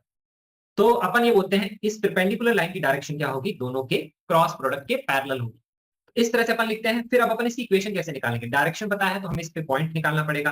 Point कैसे निकालेंगे उसी का अभी हम थोड़ी देर में क्वेश्चन देखेंगे कि यहाँ पे अगर अपने को इस PQ लाइन की इक्वेशन निकालनी है तो डायरेक्शन अपन निकाल सकते हैं, बट PQ लाइन के ऊपर पॉइंट कैसे निकालेंगे, इसी पे IIT JEE में क्वेश्चन आया था। And it's a quite common type of question जो एग्जाम में पूछा जाता है for a line perpendicular to two given lines. अब इसी से हम डिफाइन करते हैं shortest distance between the lines. तो इसमें हम एक ट्रायंगल बनाते हैं। ये ट्रायंगल्स काफी इंपॉर्टेंट है, जैसा मैंने पहले भी डिस्कस किया था कि अगर एक लाइन का एक पॉइंट से परपेंडिकुलर डिस्टेंस निकालना है, प्रोजेक्शन निकालना है, ट्रायंगल बना सकते हैं। दोनों लाइंस के ऊपर लेंगे गिवन पॉइंट्स a1 और a2, बनाएंगे ये वेक्टर। फिर हम बनाएंगे ये वाला वेक्टर। ये वाला वेक्टर कौन सा है, that is this is this vector b1 cross b2। ये वाला वेक्टर है, इसकी डायरेक्शन में क्या है, b1 क्रॉस b2 वेक्टर है, क्योंकि ये वाला जो वेक्टर है वर्टिकल वाला, this is your the vector which is perpendicular to both the lines. तो ये b1 क्रॉस b2 के पैरेलल है। तो इसीलिए मैंने ये वेक्टर बनाया, ये वेक्टर बनाया और ये एंगल निकाला, क्योंकि दो वेक्टर के बीच का एंगल डिफाइन कर सकते हैं अगर आपको दोनों वेक्टर पता है तो। और अब अपन यहाँ पे ये जो परपेंडिकुलर डिस्टेंस है कैसे डिफाइन करेंगे, इसका प्रोजेक्शन इस वेक्टर के ऊपर।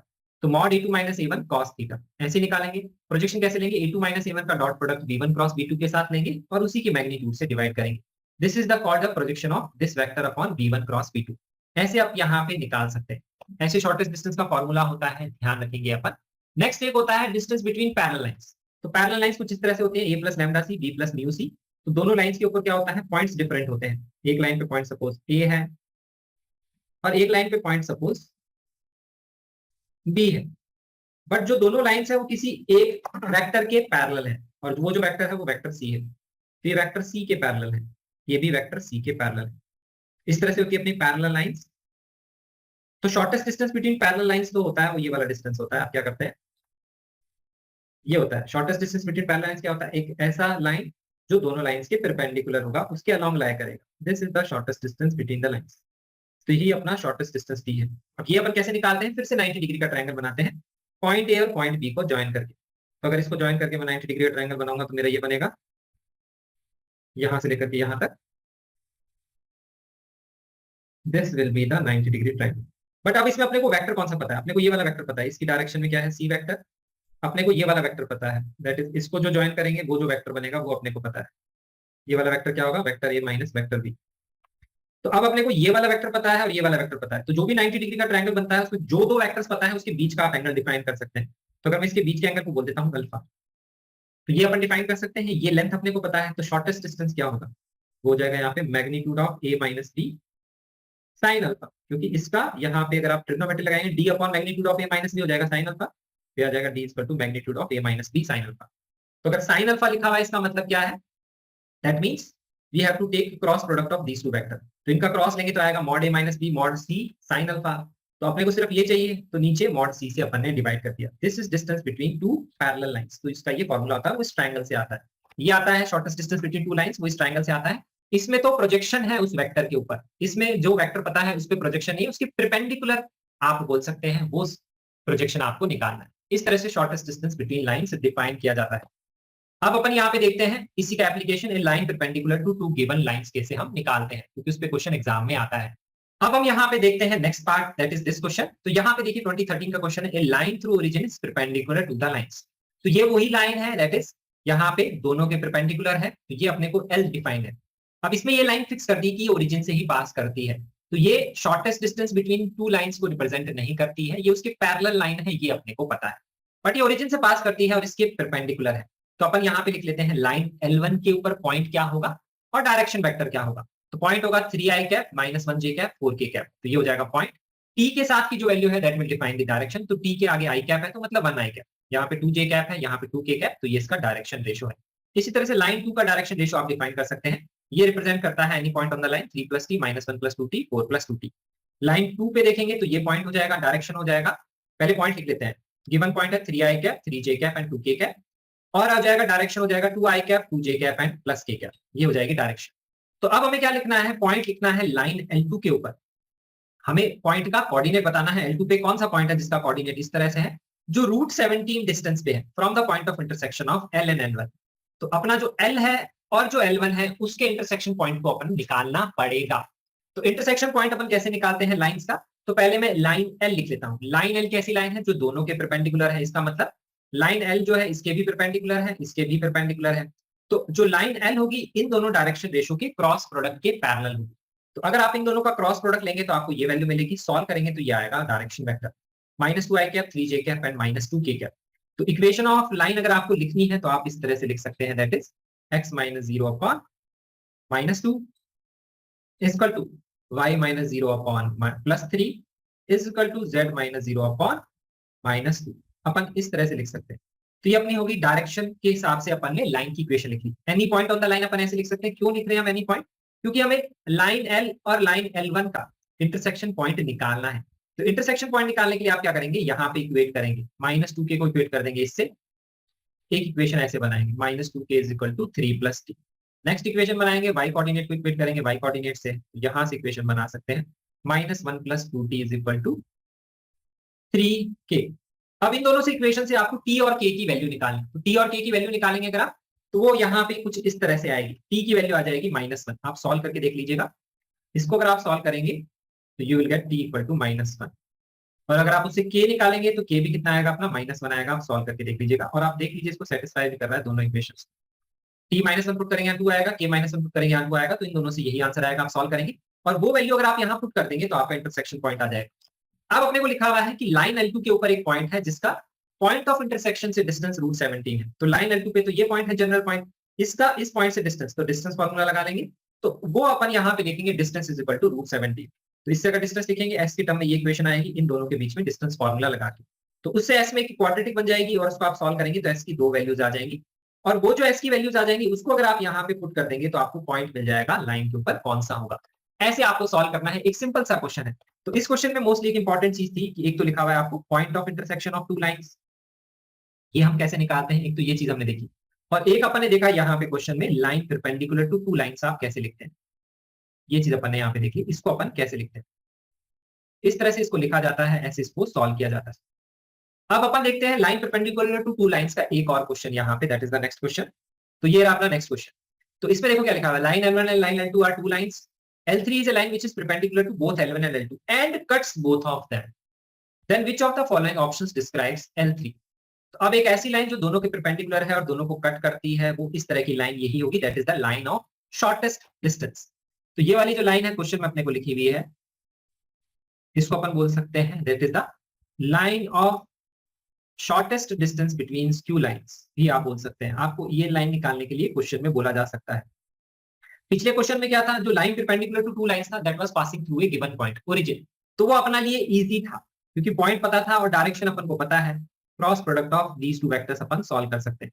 तो ये है line of shortest distance between two lines. अब इस लाइन के ऊपर जो देखेंगे पॉइंट नहीं दिया हुआ, पहले पॉइंट दिया हुआ था ओरिजिन, पॉइंट नहीं दिया हुआ तो भी कैसे निकालेंगे, वो इंपॉर्टेंट चीज है समझने वाली, तो इसीलिए ये क्वेश्चन इंपॉर्टेंट हो जाता है।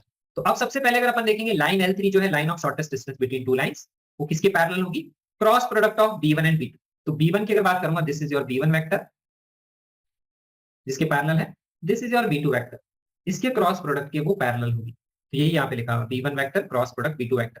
तो अगर अपने को लाइन ऑफ शॉर्टेस्ट डिस्टेंस लिखनी है दैट इज L3, तो अपन ये बोल सकते हैं उसकी डायरेक्शन वेक्टर तो अपन डायरेक्टली निकाल सकते हैं।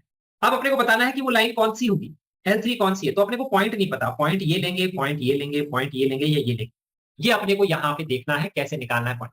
तो अब यहाँ पे ये तो मैंने लिख लिया, तो पॉइंट कैसे निकालेंगे, तो इसके हिसाब से तो अपने को पॉइंट दिख रहा है P और Q के बारे में, क्योंकि P जो है इस लाइन के ऊपर पॉइंट है, Q जो है इस लाइन के ऊपर पॉइंट है, तो ये पॉइंट अपन निकाल सकते हैं। अगर इसमें से कोई ऑप्शन में वो पॉइंट होगा तो वो मैच कर जाएगा, फिर बाकी जो ऑप्शन में नहीं होंगे पॉइंट उसको कैसे मैच कराएंगे, ये चीज हम यहाँ पे देखते हैं। तो सबसे पहले हम यहाँ पे क्या करेंगे, पॉइंट P और पॉइंट Q निकालने पे फोकस करेंगे क्योंकि पॉइंट अपने को चाहिए। तो ये जो पॉइंट्स है मैं लिख लूंगा general point on line L1 and L2। तो इसके लिए मैं यहाँ पे क्या लिखूंगा, ये तो मैंने लिख लिया, ये पैरेलल है, तो general point on line L1 and L2 क्या लिखूंगा, ये हो गया फर्स्ट लाइन के ऊपर जनरल पॉइंट लैम्डा की टर्म्स में 1 minus lambda I cap, 2 lambda J cap and 2 lambda के कैप। सेकंड पॉइंट लिखेंगे यहाँ पे 2 म्यू माइनस म्यू एंड 2, तो ये आ जाएगा 2 म्यू। अब अपन ये पॉइंट कैसे निकालें, तो अपन ये कंडीशन लगाते हैं कि जो PQ वेक्टर है वो क्या होगा, यहाँ पे इस वेक्टर के पैरेलल होगा, दैट इज 2 2 माइनस 1 के पैरेलल होगा। This is the condition we will apply. तो इससे अपनी इक्वेशंस किसमें बनेगी, नोटिस करो वेरिएबल दो ही है लैम्डा और mu, you can solve for it. तो PQ वेक्टर का आई कैप कंपोनेंट क्या होगा, 2 म्यू में से 1 माइनस लैम्डा सब्ट्रैक्ट करेंगे, तो this is the I cap component of PQ vector. ये अपन यहाँ पे बोल सकते हैं ये PQ वेक्टर का आई कैप कंपोनेंट, और ये किसके पैरेलल है, 2 2 1 के है, तो 2 2 1 का जो आई कैप कंपोनेंट 2 है तो उससे डिवाइड कर देंगे।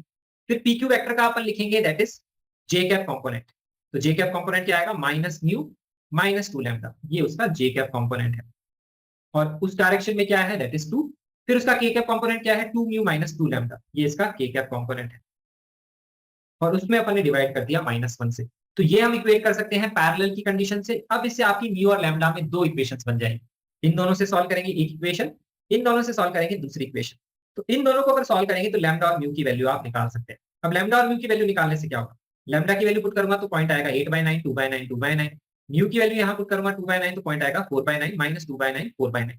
अब आपको सिर्फ ये चेक करना है कि ये दोनों पॉइंट तो हमें नहीं दिए हुए यहाँ पे, क्योंकि अगर ये दोनों पॉइंट है तो आप देखिए यहाँ पे ये आ रहा 4/9 माइनस 2/9 एंड 4/9, तो अपने को दिख रहा है एक पॉइंट तो ये दिया हुआ है, तो पॉइंट ऑफ द लाइन पता है, डायरेक्शन अपन पहले ही निकाल चुके, और डायरेक्शन को नोटिस करिए चार ऑप्शन में सेम है, 2 2 -1 2 2 -1 2 2 -1 2 2 -1, तो ये पॉइंट तो अपने को दिख ही रहा है, तो इससे अपना ऑप्शन नंबर 3 मैच कर जाएगा फ्रॉम दिस पॉइंट। फिर अगर अपन देखेंगे यहाँ पे ये वाला पॉइंट 8/9 2/9 2/9, तो ये रहा 8/9 2/9 2/9, ये भी अपना मैच कर जाएगा ऑप्शन 2, वो यहां से मैच कर जाएगा। बट अब उसके हिसाब से तो हम आंसर 2 और 3 मार्क कर देंगे, 1 मार्क ही नहीं करेंगे, बट 1 मार्क नहीं करेंगे तो आंसर अपना एक कम आ जाएगा, लेकिन 1 भी आंसर होगा 4 नहीं होगा, ये अपन कैसे डिटरमाइन करेंगे, यही चीज हमें यहाँ पे सीखनी है। लास्ट चीज अपने को ये सीखनी है कि 1 अपना आंसर क्यों है। तो अब अपने को इस लाइन की इक्वेशन लिखनी होती है, तो हम इसको पॉइंट लिख के इसको डायरेक्शन लेके लिख सकते हैं, इसको पॉइंट लिख के इसको डायरेक्शन लेके लिख सकते हैं, बट अपने को ये कैसे पता लगेगा कि ये पॉइंट लाइन के ऊपर है। तो अगर मैं इस पॉइंट की यहाँ पे बात करता हूं, तो ये पॉइंट अपना है 2/3 आई कैप एंड 1/3 के कैप। तो अब अपने को बस ये चेक करना है कि ये पॉइंट इस पे है या नहीं। तो एक जनरल पॉइंट क्वेश्चन में ऑप्शन नंबर 1 में दिया हुआ है 2/3 आई कैप, 0, 2/3 के cap, this is your option number 1। इसको अपने को चेक करना है ये लाइन पे है या नहीं।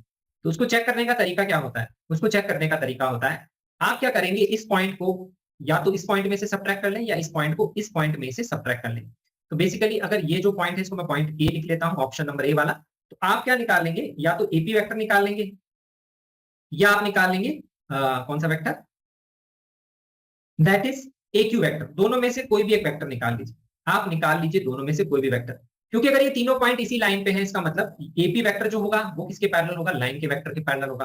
तो AP वेक्टर अगर आप निकालेंगे तो वो इसके पैरेलल ही आएगा, 8/9 माइनस 2/3 2/9 माइनस 0 एंड 2/9 माइनस 2/3। वो अगर इसके पैरेलल आ जाता है इसका मतलब ये पॉइंट इसी लाइन के ऊपर है।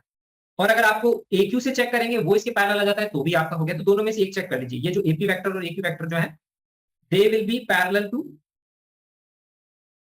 विच वेक्टर, L3 का जो वेक्टर है उसके पैरेलल होंगे। तो इससे अगर आप चेक करेंगे तो आपका जो ऑप्शन नंबर 1 है वो भी मैच कर जाएगा। लेकिन अगर आप यहाँ पे ओरिजिन पॉइंट लेंगे, तो ओरिजिन अगर आप पॉइंट लेंगे, ओरिजिन को अगर आप पी से ज्वाइन करेंगे तो ये जो वेक्टर है यहाँ पे क्या रहा है 8/9 2/9 2/9 दैट इज 4,1,1। यहाँ वेक्टर कुछ और है, इसीलिए यहाँ पे ओरिजिन की बात कर रहा है, ओरिजिन पॉइंट लाइन के ऊपर नहीं है, तो ये रिजेक्ट हो जाएगा। ऐसे हम चेक करते हैं। तो ये वाले डायरेक्शंस तो अपने को पता है, ये वाले पॉइंट अगर आ गए एंड पॉइंट्स तो अपन निकाल सकते हैं डायरेक्ट इक्वेशन। अगर कोई तीसरा पॉइंट कुछ भी दिया हुआ है, इसके केस में यहाँ पे mid point of P Q निकालेंगे तो वो यही आएगा। तो वो अपने को नहीं पता लगेगा एग्जाम की मिड पॉइंट है या नहीं, तो बस उसके लिए आपको क्या करना है, इसको एक पॉइंट मान लेंगे कुछ भी, और एपी वेक्टर या एक्यू वेक्टर निकाल के देख लो। अगर वो इसके पैरेलल आ जाता है दोनों में से कोई भी एक वेक्टर, और एक ही चेक करना है, दूसरा चेक नहीं करना, तो वो पॉइंट उसी लाइन पे होगा, तो हम बोल सकते हैं उसकी लाइन की इक्वेशन को डिफाइन करेगा। ऐसे हम इसको सॉल्व कर सकते हैं। इस तरह से ऑप्शन नंबर 1 आप बता सकते हैं आपका आंसर होगा। अब हम यहाँ पे देखते हैं नेक्स्ट क्वेश्चन। तो नेक्स्ट क्वेश्चन है ये कि एक लाइन है L1, एक लाइन है L2, एक लाइन L3 या L लिखा हुआ है। It lies in the plane containing L1 and L2। तो तीनों लाइंस एक प्लेन में है and it passes through point of intersection of L1 and L2। इनके इंटरसेक्शन पॉइंट से भी वो पास करती है, तो यहाँ पे ये भी है, तो हम इंटरसेक्शन पॉइंट निकाल सकते हैं। If line L it bisects the acute angle between L1 and L2, तो हमें बताना है कौन सा ऑप्शंस यहाँ पे ट्रू है। तो अब अपन यहाँ पे सब कुछ कर सकते हैं, अपने को L और M की वैल्यू निकालनी है, अल्फा और गामा की वैल्यू निकालनी है, ये हमारा यहाँ पे क्वेश्चन है। अब आप इसका इंटरसेक्शन पॉइंट निकाल सकते हैं, इसमें सेटिस्फाई करा सकते हैं, that is the first condition. फिर आप यहाँ पे कर सकते हैं, दैट इज ये तीनों लाइंस एक प्लेन में है, तो प्लेन के हिसाब से आप 3 वेक्टर बना के स्केलर ट्रिपल प्रोडक्ट 0 कर सकते हैं, ऑलरेडी डिस्कस कर चुके हैं। तो किसके स्केलर ट्रिपल प्रोडक्ट, इस लाइन का वेक्टर, इस लाइन का वेक्टर और इस लाइन का वेक्टर, तो एल और एम में एक रिजल्ट वहां से आ जाएगा। तीसरी कंडीशन आप लगा सकते हैं कि ये जो लाइन एल है ये एक्यूट एंगल बाइसेक्टर वाली लाइन को डिफाइन करता है, क्योंकि इंटरसेक्ट तो कर ही रहा है इनको, तो एक्यूट एंगल बाइसेक्टर की इक्वेशन कैसे निकालेंगे। तो ये क्वेश्चन मोस्टली मैं एक्यूट एंगल बाइसेक्टर को डिफाइन करने के लिए डिस्कस कर रहा हूँ, क्योंकि उसमें एक इंपॉर्टेंट छोटा सा कॉन्सेप्ट है जो आपको ध्यान रखना चाहिए। ये अपनी लाइन L1 है, ये अपनी लाइन L2 है, जो लाइन L है उसको मैंने लाइन L3 लिख लिया है। I have written this as line L3, ठीक है। तो अब अपन यहाँ पे इंटरसेक्शन पॉइंट निकालेंगे तो 101 आ जाएगा। तो पहली कंडीशन अपन ये लगा सकते हैं, इंटरसेक्शन पॉइंट इसको सेटिस्फाई करेगा, तो x की जगह 1, यहाँ 0, यहाँ 1। अब मैं एक्यूट एंगल बाइसेक्टर को डिस्कस कर लेता हूँ यहाँ पे, दिस इज इंपॉर्टेंट। तो L1 और L2 जो है उसका एक्यूट एंगल बाइसेक्टर कैसे निकालेंगे। तो मैंने आपको बताया था कभी भी दो वेक्टर्स के बीच का एक्यूट एंगल बाइसेक्टर निकालना है तो आप क्या करते हैं, A cap plus B cap और A cap minus B cap, उससे एक्यूट और ऑब्ट्यूज एंगल बाइसेक्टर डिफाइन किए जाते हैं बिटवीन टू वेक्टर्स। अब यहाँ पे जो डिफाइन किया गया है acute angle bisector between direction vector, that is between lines. तो लाइंस या वेक्टर्स के बीच में आपको वैसे हमेशा चेक करना चाहिए कि एंगल है कैसा। लाइंस की जब अपन बात करते हैं तो डायरेक्शन फिक्स है, इसकी डायरेक्शन क्या है 1 - 1 3, इसकी डायरेक्शन है -3 -1 और 1। और अगर आप इन दोनों का डॉट प्रोडक्ट लेंगे तो आप निकाल सकते हैं एंगल बिटवीन द वेक्टर्स।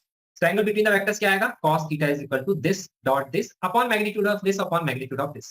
तो अगर आप इसका डॉट प्रोडक्ट लेंगे तो ये जो वैल्यू है ये आएगी 1। आप इसको चेक कर सकते हैं, ये वैल्यू 1 आएगी, इसका मतलब cos theta will be positive, इसका मतलब angle between lines is acute।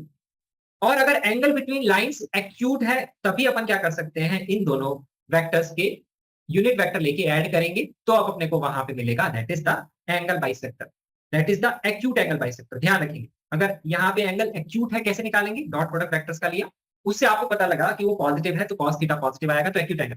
अगर मान लो इनका डॉट प्रोडक्ट आ जाता है नेगेटिव, तो उसके केस में एक्यूट एंगल बाइसेक्टर कैसे बोलते हैं।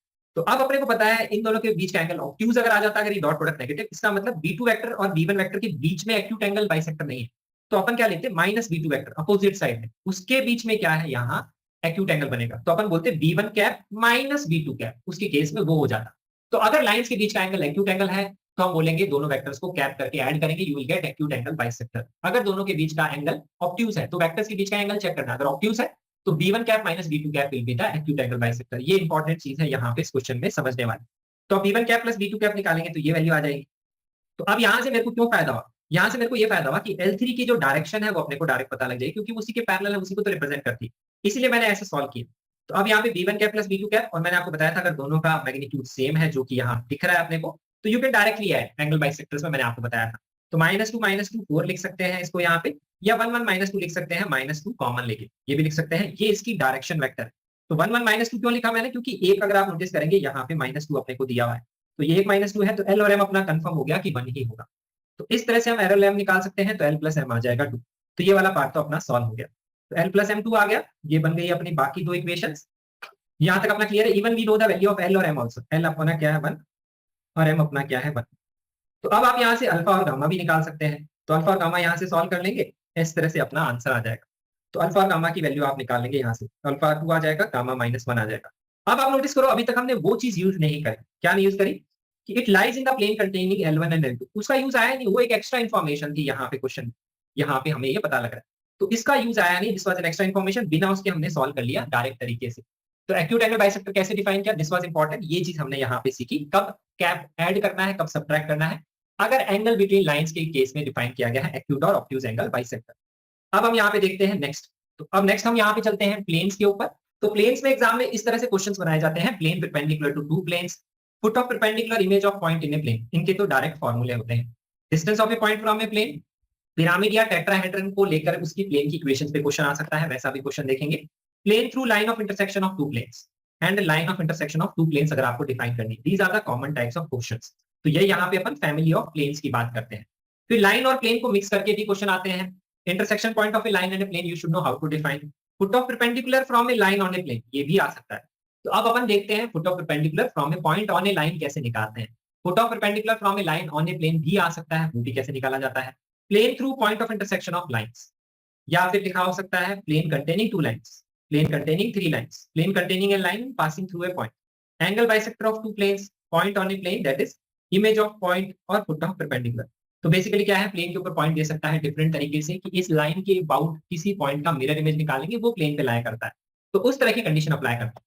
तो उसके लिए सबसे पहले हम बेसिक यहाँ पे फॉर्मूले देख लेते हैं प्लेन की क्या है। सबसे पहला होता है equation of plane, which is defined as ax plus by plus cz equal to d, इस तरह से हम डिफाइन करते हैं। यहाँ पे lx plus my plus nz equal to d भी कर सकते हैं, एक ही बात है। बस इंपॉर्टेंट चीज ये है कि x y z का जो कोफिशिएंट होता है उससे डिफाइन किया जाता है normal vector of the plane.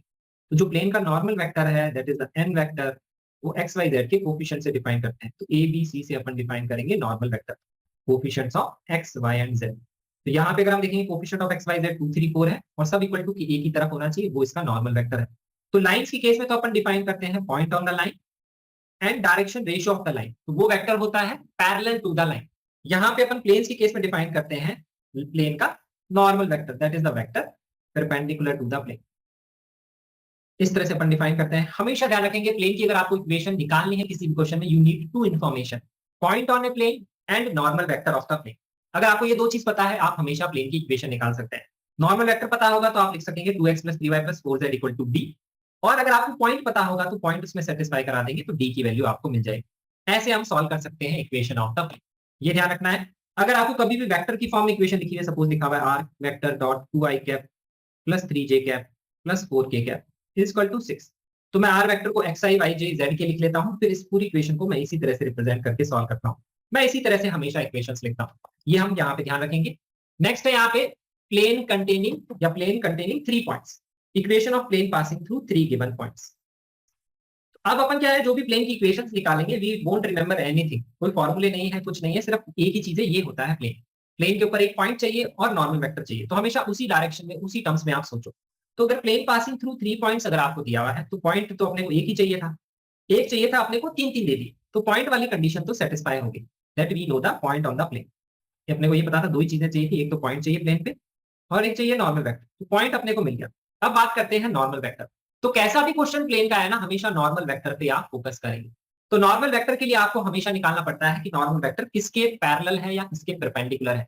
हमेशा यही चीज नोटिस करेंगे, कैसा भी क्वेश्चन आए, प्लेन में 2 लाइन है, 3 लाइन है, 4 लाइन है, कोई फर्क नहीं पड़ता, हमेशा ये नोटिस करना है। क्योंकि अगर आपको पॉइंट पता है, वेक्टर निकालने का तरीका यही होता है, उस वेक्टर के बारे में नोटिस करेंगे कि वो किसके पैरेलल है और किसके परपेंडिकुलर। अगर अपने को पॉइंट प्लेन में 3 दिए हुए हैं, तो हमेशा ध्यान रखेंगे पॉइंट्स को ज्वाइन करके आप वेक्टर्स बना सकते हैं। तो एक वेक्टर में यहाँ पे ये बना सकता हूँ ए बी वेक्टर, एक वेक्टर में बी सी वेक्टर बना सकता हूँ क्योंकि मेरे को ये पॉइंट्स पता है, और एक वेक्टर में ए सी वेक्टर बना सकता हूँ क्योंकि मुझे ये पॉइंट्स पता है। तो अब नॉर्मल वेक्टर के बारे में कंडीशन क्या है, the normal vector is the vector of the plane which is perpendicular to every vector lying in the plane. तो नॉर्मल वेक्टर हमेशा किसके परपेंडिकुलर होता है, हर वेक्टर जो प्लेन में लाया करता है उसके परपेंडिकुलर होता है। तो अगर आपको प्लेन पे 3 पॉइंट्स दिए हुए हैं, तो आप 2 पॉइंट्स को ज्वाइन करके वेक्टर बना सकते हैं। तो अपन बोल सकते हैं normal vector is perpendicular to a b vector, normal vector is perpendicular to AC vector, normal vector is perpendicular to BC vector। और हमेशा ध्यान रखेंगे अगर नॉर्मल वेक्टर आपने निकाल लिया that is perpendicular to 2 vectors, तो नॉर्मल वेक्टर क्या है, पैरेलल होगा उनकी क्रॉस प्रोडक्ट की, ये तो अपने को पता ही। तो ऐसे अपन नॉर्मल वेक्टर निकाल सकते हैं। और एक बार आपको नॉर्मल वेक्टर पता है, पॉइंट पता है, तो आप इक्वेशन लिख सकते हैं, क्योंकि नॉर्मल वेक्टर से तो एक्स वाई जेड के बारे में लिख लेंगे आगे कोफिशिएंट, पॉइंट सेटिस्फाई करके हम वहां पे डी निकाल, ऐसे प्लेन की इक्वेशन निकाली जाती है, दिस इज द वे। तो हमेशा मैं क्वेश्चन में यही करता हूं, that is I find the normal vector of the plane. तो नॉर्मल वेक्टर निकालने के लिए हमें उस पर हमेशा कंडीशन चेक करनी चाहिए मोस्टली, कि नॉर्मल वेक्टर किसके पैरेलल है। पैरेलल के लिए चेक करेंगे या नॉर्मल वेक्टर किसके परपेंडिकुलर है। अगर पैरेलल है तो आपको डायरेक्टली मिल जाएगा 2 3 4 वो वहीं से आ जाएगा। और अगर परपेंडिकुलर है, मोस्टली क्वेश्चन में यही होगा कि नॉर्मल वेक्टर किसके परपेंडिकुलर है। अगर आप ये डिटरमाइन कर लेंगे तो प्लेन की इक्वेशन आ जाएगी। तो ऐसे आपको हमेशा दो वेक्टर चाहिए होंगे जिसके वो परपेंडिकुलर है। प्लेन पे अगर कभी भी दो पॉइंट दिए हुए हैं, you always have to make a vector, हमेशा ध्यान रखेंगे। प्लेन पे एक पॉइंट दिया हुआ है तो पॉइंट यूज करना है, दो पॉइंट दिए हुए हैं तो एक वेक्टर बनाएंगे, तीन पॉइंट दिए हुए हैं तो दो वेक्टर बना के हम सॉल्व कर सकते हैं। इन जनरली प्लेन पे दो पॉइंट दिए हुए हो सकते हैं। तो अब अपने को यहाँ पे सेकंड मेथड क्या है? सेकंड मेथड ये है कोप्लेनैरिटी की कंडीशन का। तो ये सेकंड मेथड ये बोलता है कि हमेशा अगर आपको प्लेन की इक्वेशन लिखनी है तो you can always define three vectors in the plane. One vector is defined as the general vector, that is AP vector. उसको हमेशा डिफाइन करते हैं पॉइंट ऑन द प्लेन और उस वेक्टर को ज्वाइन करके। तो यहाँ पे अगर मैं इसको बोल देता हूँ x, y, z पॉइंट, और ये पॉइंट है x1 y1 z1। तो एक वेक्टर अपन ये डिफाइन करते हैं एपी वेक्टर। फिर बाकी दो वेक्टर अपन ऐसे डिफाइन करते हैं जो अपने को पता है, क्योंकि पॉइंट बी पता है अगर x2 y2 z2, और पॉइंट सी पता है x3 y3 z3। तो इनसे आप डिफाइन करेंगे बाकी दो वेक्टर। तो एक आएगा x minus x1 i cap, y minus y1 j cap, z minus z1 k cap. एक आएगा x2 minus x1 i cap, y2 minus y1 j cap, and z2 minus z1 k cap. तीसरा vector आ जाएगा x3 minus x1 i cap, y3 minus y1 j cap, z3 minus z1 k cap. फिर वो जो तीन vectors बन जाएंगे उसका scalar triple product zero, मतलब उसको हम डिटरमिनेंट के फॉर्म में लिख के इक्वल टू जीरो कर लेंगे। तो यहाँ से x y z में एक लीनियर इक्वेशन आ जाएगी, that will represent the equation of plane. आप ऐसे भी इक्वेशन ऑफ प्लेन निकाल सकते हैं। अब हम यहाँ पे चलते हैं नेक्स्ट पार्ट पे। अब नेक्स्ट यहाँ पे है दो कोप्लेनर लाइंस। तो एक प्लेन में अगर दो लाइन लिखी गई है और अगर आपको उसकी इक्वेशन लिखनी है तो आप कैसे लिखेंगे? ये कॉन्सेप्ट में तो ऑलरेडी डिस्कस कर चुका हूँ। ये लाइन इंटरसेक्टिंग टू लाइंस की इक्वेशन कैसे आपको निकालनी है, क्योंकि वो लाइन प्लेन्स में होती है तो वैसे इक्वेशन निकालते हैं। तो जैसे अगर आपको लिखा हुआ है ये लाइन और ये लाइन क्या है? कोप्लेनर है। तो पहले स्टैंडर्ड फॉर्म में चेंज करेंगे। आप इसको ऐसे लिख लेंगे x minus zero by one, y minus one by upon one by, क्योंकि y का कोफिशिएंट वन होना चाहिए, z minus two by one.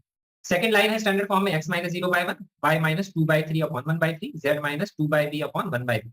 ऐसे हम यहाँ पे लिख लेंगे सेकंड लाइन की इक्वेशन।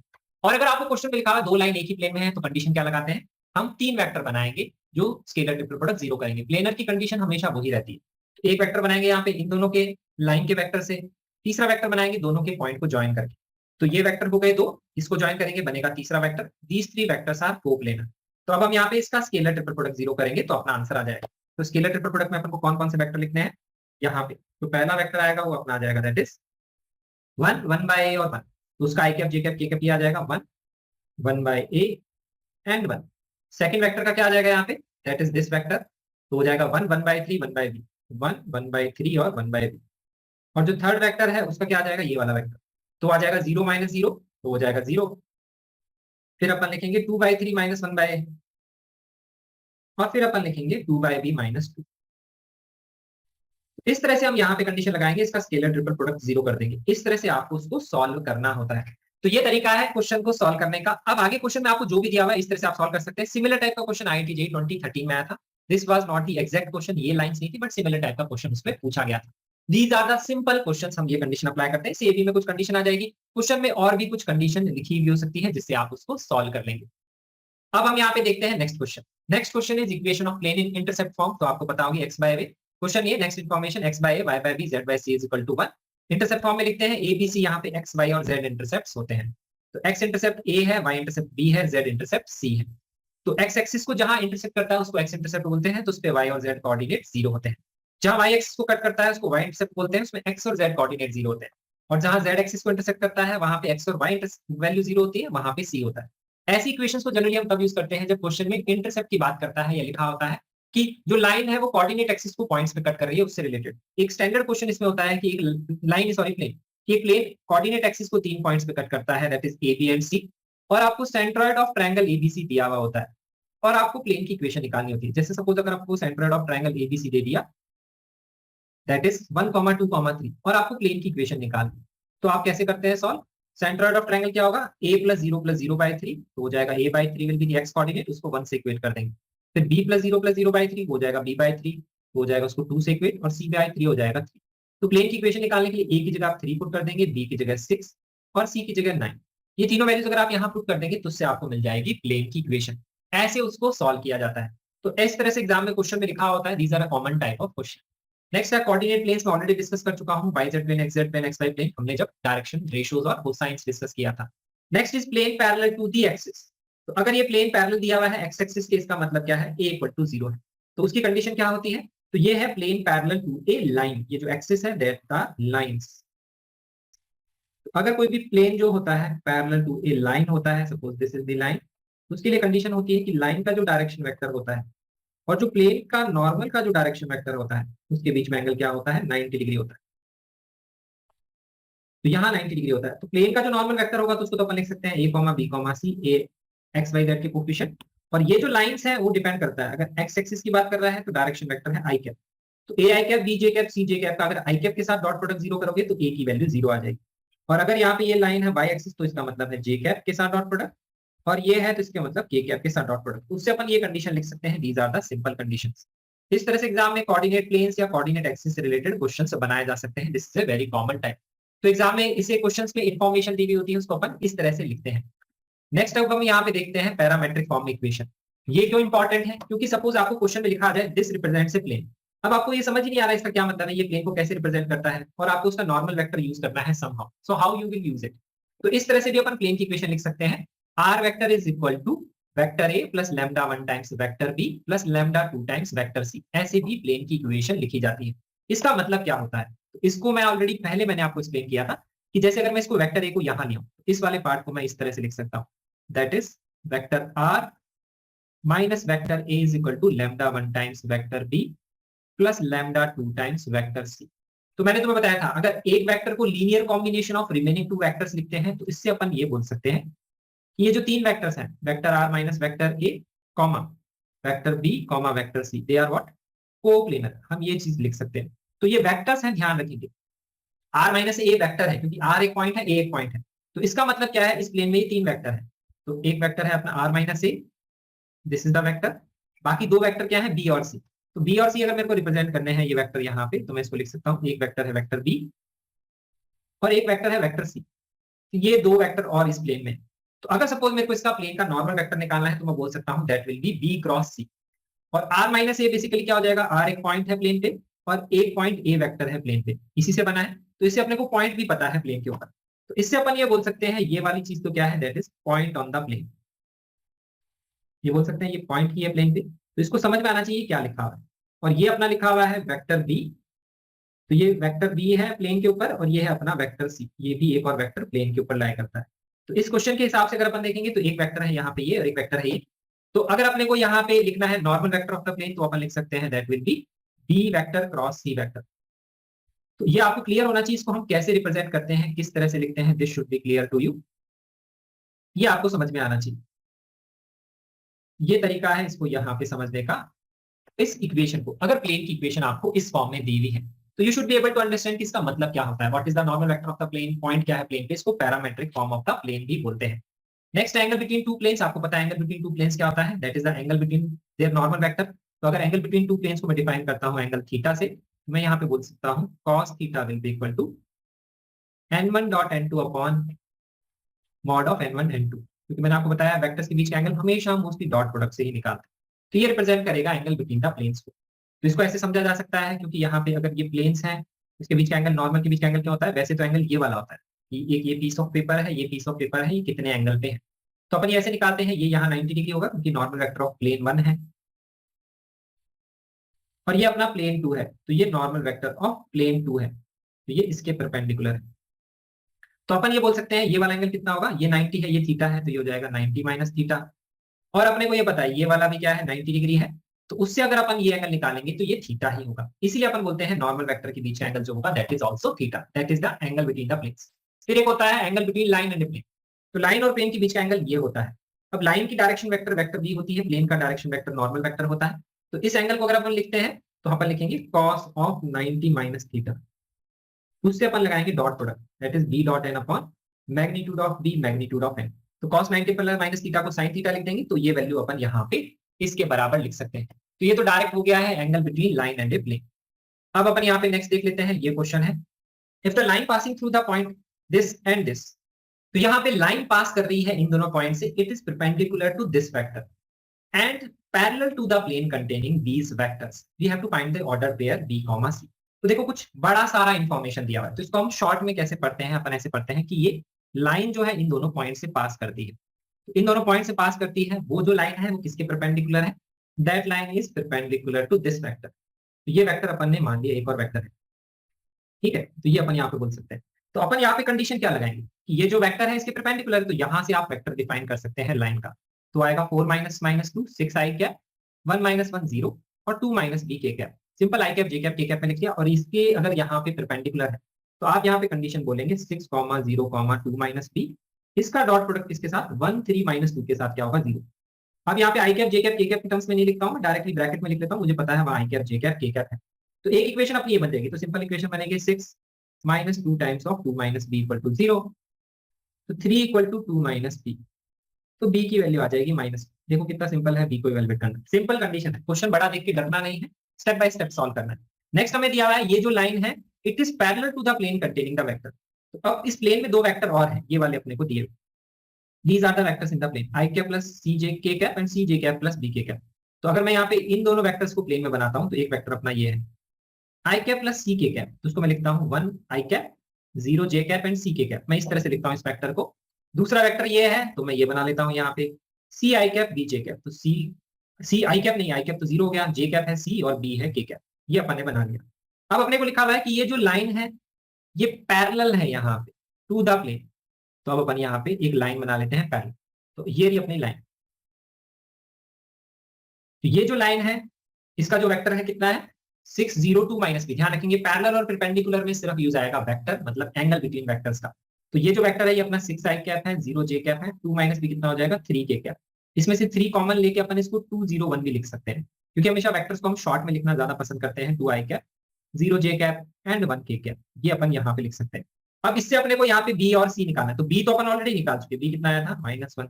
ये हम ऑलरेडी निकाल चुके हैं यहाँ पे। अब अपने को सी निकालना। तो अब अपन कंडीशन क्या लगा सकते हैं? कंडीशन अपन ऐसे लिख सकते हैं कि ये तीन वेक्टर हैं, एक ये वेक्टर, एक ये वेक्टर और ये वेक्टर। तो आप ये बोल सकते हैं कि अगर ये लाइन जो है इस पैरेलल टू द प्लेन, तो अपन ये बोल सकते हैं कि जो प्लेन का नॉर्मल वेक्टर होगा उसके ये क्या होगी? परपेंडिकुलर होगी। ये हम कंडीशन यहाँ पे बोल सकते हैं। और एक और तरीका ये होता है कि ये जो वेक्टर है इसको आप यहाँ बनाएं या यहाँ बनाएं, एक ही बात है। बिकॉज डायरेक्शन की बात करूंगा तो यहाँ पे भी बना सकता हूँ कि जो वेक्टर है 2 i cap 0 j cap and 1 k cap that will be in the plane. ऐसे अपन क्यों बोल सकते हैं? क्योंकि अगर इस नॉर्मल वेक्टर की बात करता हूं तो अगर मैं इसको लिख लेता हूं सपोज पी वेक्टर, इसको लिख लेता हूं क्यू वेक्टर। तो यहाँ पे जो नॉर्मल वेक्टर अगर मैं लिखना चाहूँ पी और क्यू की टर्म्स में तो लिख सकता हूँ P vector cross with Q vector, लिख सकता हूँ मैं इसको। और ये है अपना आर वेक्टर। तो मुझे पता है कि अगर नॉर्मल इसके परपेंडिकुलर है तो I can apply the condition P vector cross Q vector is perpendicular to R vector. तो यहाँ पे मैं कंडीशन लिख सकता हूँ vector P cross product with vector Q dot product with vector R, ये क्या होगा? That will be equal to 0। This is the condition I can apply. तो ये क्या है? स्केलर ट्रिपल प्रोडक्ट 0, इसका मतलब ये तीनों वेक्टर एक ही प्लेन में है, वही कंडीशन आ रही। तो इसको मैं यहाँ पे भी बना सकता हूँ, मैं देख सकता हूँ ये एक ही प्लेन में है, तो इनके कोप्लेनर की कंडीशन ऐसे भी मैं लगा सकता हूँ। तो यहाँ पे मैं अगर कोप्लेनर की कंडीशन लगाऊंगा तो स्केलर ट्रिपल प्रोडक्ट 0। तो ध्यान रखेंगे जो भी पैरेलल वेक्टर होता है you can make it in the plane and apply the condition of coplanar also, उससे भी आपका सेम ही आंसर आएगा। तो अब यहाँ पे अपन लिख सकते हैं 1 0 सी, पहला वेक्टर ये आ जाएगा। दूसरा वेक्टर क्या अपना 2 0 1। तीसरा वेक्टर अपने को पता है 0 सी -1। तो अब आप इसको सॉल्व कर लेना, आपकी सी की वैल्यू आ जाएगी। ऐसे हम सॉल्व कर सकते हैं। तो क्वेश्चन कितना भी लेंथी और बड़ा दिखने में हो इससे फर्क नहीं पड़ता है, आपको स्टेप बाय स्टेप सॉल्व करना है। कंडीशंस क्या अप्लाई करनी है?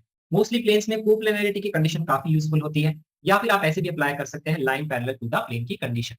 नेक्स्ट हम यहाँ क्वेश्चन देखते हैं। क्वेश्चन में लिखा हुआ है point P is intersection of straight line joining this point with the line. तो यहाँ पे एक लाइन का इंटरसेक्शन पॉइंट अपने को प्लेन से निकालना है। तो क्यू आर इस पे पॉइंट्स हैं लाइन के ऊपर। तो ये सिर्फ मैं क्वेश्चन इसलिए करा रहा हूँ क्योंकि मेरे को intersection of point with the plane आपको बता देना चाहिए कैसे निकालते हैं अगर आपको नहीं पता है। तो ये जो लाइन है इसके ऊपर दो पॉइंट है, एक है क्यू दैट इज 2 3 5 और एक पॉइंट है आर दैट इज 1 -1 4। और इसका जो इंटरसेक्शन पॉइंट है प्लेन के साथ वो मान लेते हैं अपन, ये वो है पॉइंट पी। इसको अपन ने इंटरसेक्शन पॉइंट लिखा है, this is what your point P. तो अब अपने को पॉइंट पी से मतलब है, क्योंकि आगे देखो क्वेश्चन में क्या लिखा हुआ है। आगे क्वेश्चन में लिखा हुआ है S is the foot of perpendicular drawn from point T to Q R. तो क्यू आर के ऊपर अपन को फुट ऑफ परपेंडिकुलर भी बनाना है एक पॉइंट टी से। तो पॉइंट टी अपना ये रहा, this is your point T, suppose 2 1 4 ये रहा। अपने को यहां से फुट ऑफ परपेंडिकुलर भी बनाना है, एस इज दैट पॉइंट, बना लो भाई, ये अपना एस पॉइंट है। और अपने को पीएस की लेंथ निकालनी, तो अपने को कैसे भी करके एस पॉइंट चाहिए और पी पॉइंट चाहिए, फिर हम इसकी लेंथ निकालेंगे। ये क्वेश्चन है सिंपल। तो एक क्वेश्चन तो हो गया कि आपको फुट ऑफ परपेंडिकुलर का कोऑर्डिनेट निकालना है, वो कैसे निकालना था अपन ऑलरेडी डिस्कस कर चुके।